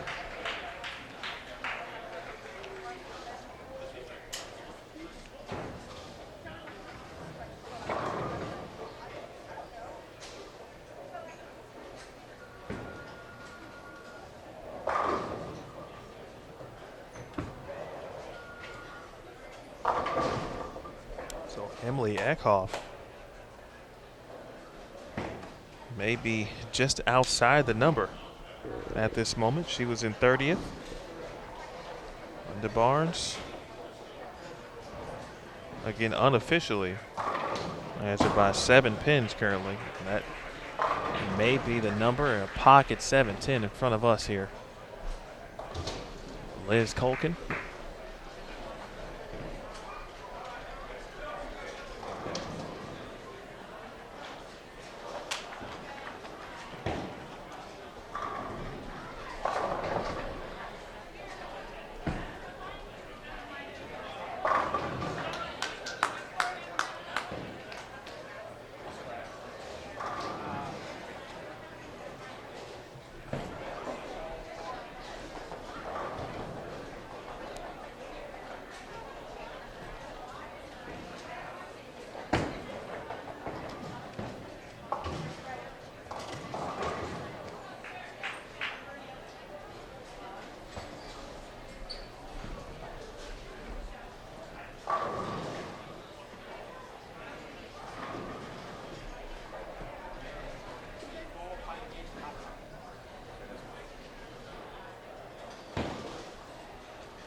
A good shot there from Liz with a trip 4, or excuse me, a 4-pin. I wanted to fall. It did not. So at the home stretch here.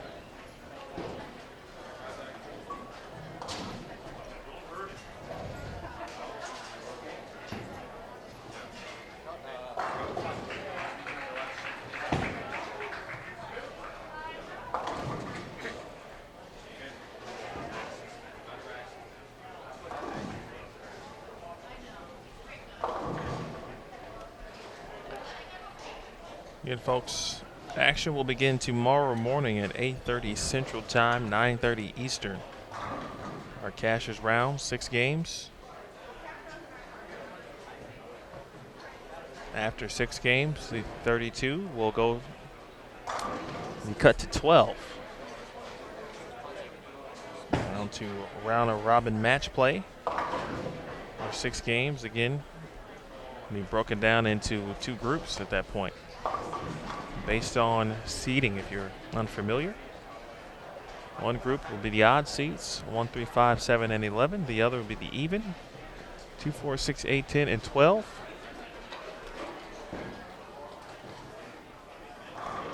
Round robin match play, and then of course including the position round in game 6, and after that the top 2 in each group, kind of the automatic seeds into the televised stepladder final. And then we'll have a group stepladder for each groups A and B. Seeds 3 and 4 will battle it out. Winners will move on to face the 2 seeds. And then, of course, the winners of those will be the final 2 participants in the group stepladder, or the televised stepladder, beg your pardon. Final will be taped during the PWBA Players Championship. And it will air Tuesday, July 5th at 9 p.m. Eastern on CBS Sports Network. Oh, 10th frame, O'Keefe. She threw it good. 7-pin didn't cooperate. Can shoot 205.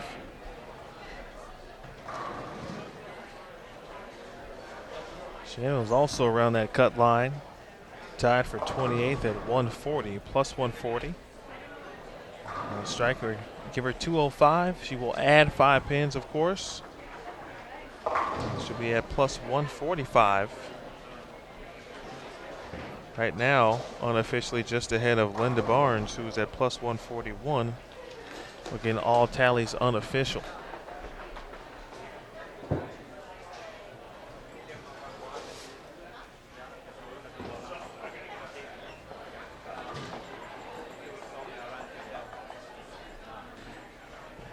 Liz Culkin finished with 204. Casey Gettle, 155.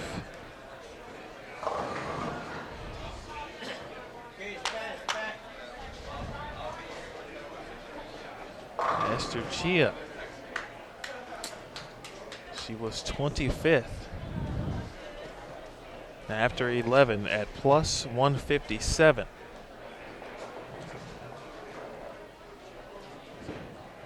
Not many strikes this game for her. The open in the 8th.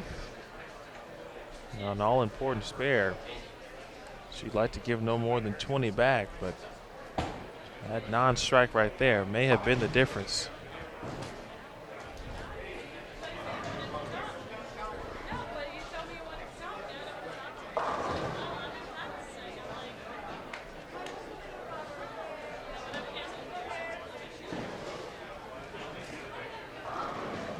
Sabrina Davis, nice double.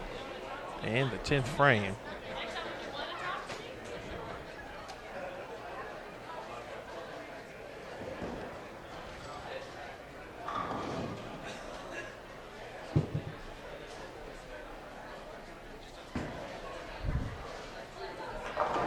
It's just about complete. And Esther Chia will finish with 180. Well, tough games on our featured pair. 189 for Sabrina Davis. That'll do it for lanes 23 and 24.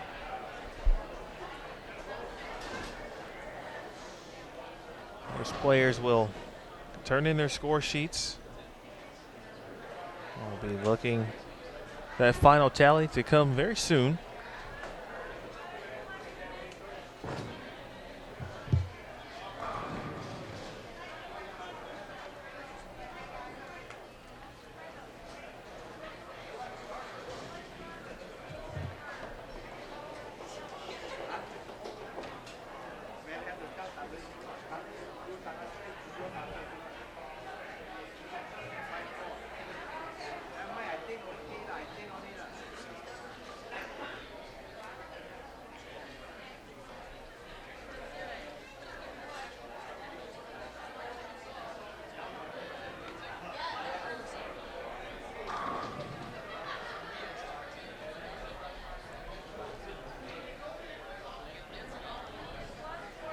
So we'll keep it right here, folks, at least for a minute or so.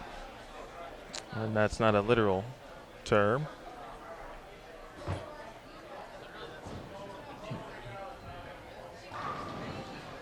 There are certainly, as I see now, on lanes 1 and 2, the final competitors wrapping things up in the 10th frame. So I imagine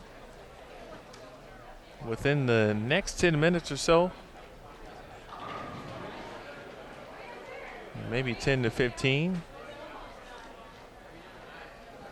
we should have the final tallies. Standings will be updated, certainly, of course, on PWBA.com. Check them out on our live page.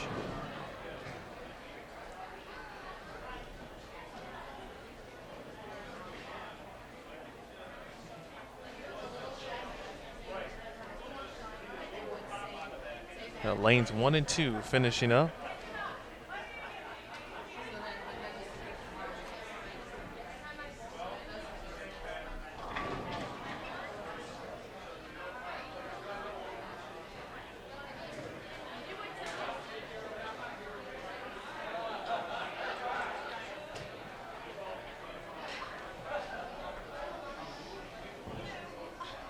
See Christina Wendell. Some bowling balls. Of course, if you haven't, check out the live scoring link. That too is located on the live page. Looks like Brianna Cote.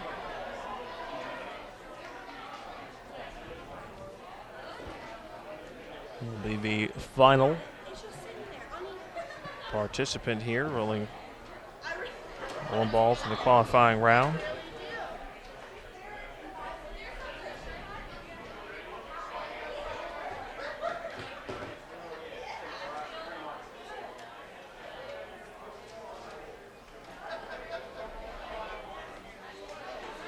Well, in the meantime, folks, that'll do it for us here in our live coverage. The 2016 PWBA Wichita Open. Again, don't forget, check out the standings on pwba.com/live. We'll keep the stream going momentarily. Hopefully that announcement, again, will happen, I expect, in the next 10 minutes or so. If you'd like to kind of wait it out and hear it, of course, you can check it out, again, online. I'd like to thank Brent Bowers. Brent, part of the management team here at North Rock Lanes. Doing a fine job for joining us. I'd like to thank the proprietors as well. Frank and Kathy DeSocio. Frank, the BPAA president. Kathy, former president of the BPAA and current USBC vice president. All the tournament staff and competitors. Okay, bowling fans, that concludes. Bowling officially has been completed for qualifying. We are working diligently to tabulate our scores. We'll get these updated and we will announce our top 32 just as soon as we can. So hang in. So for Brent Bowers, Jason Thomas, and Terry Bigham. As you see, as we leave you, Diana Zabielova, and their picture taken by Terry Bigham. That is usually a sign of who might be in the lead, potentially. We've got a ton of things going on, of course, when we're doing events and varying stories to write, and so you never really know, but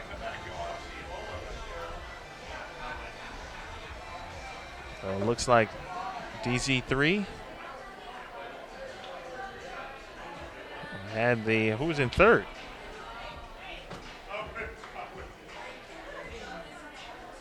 I beg your pardon, second. After 11 games, has moved up to the top spot. We'll have a recap for you as well on pwba.com and also bowl.com. So again, for Brent Bowers, Terry Bigham, Jason Thomas, I'm Emil Williams Jr. We'll see you tomorrow, folks. Again, 8:30 a.m. Central, 9:30 a.m. Eastern. Check out the rest of the schedule on pwba.com. It's been a pleasure to chat with you. We'll see you in the morning. It's been a presentation of the PWBA on Bowl TV on Extra Frame. Good night, folks.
Otherwise, I'll forget it.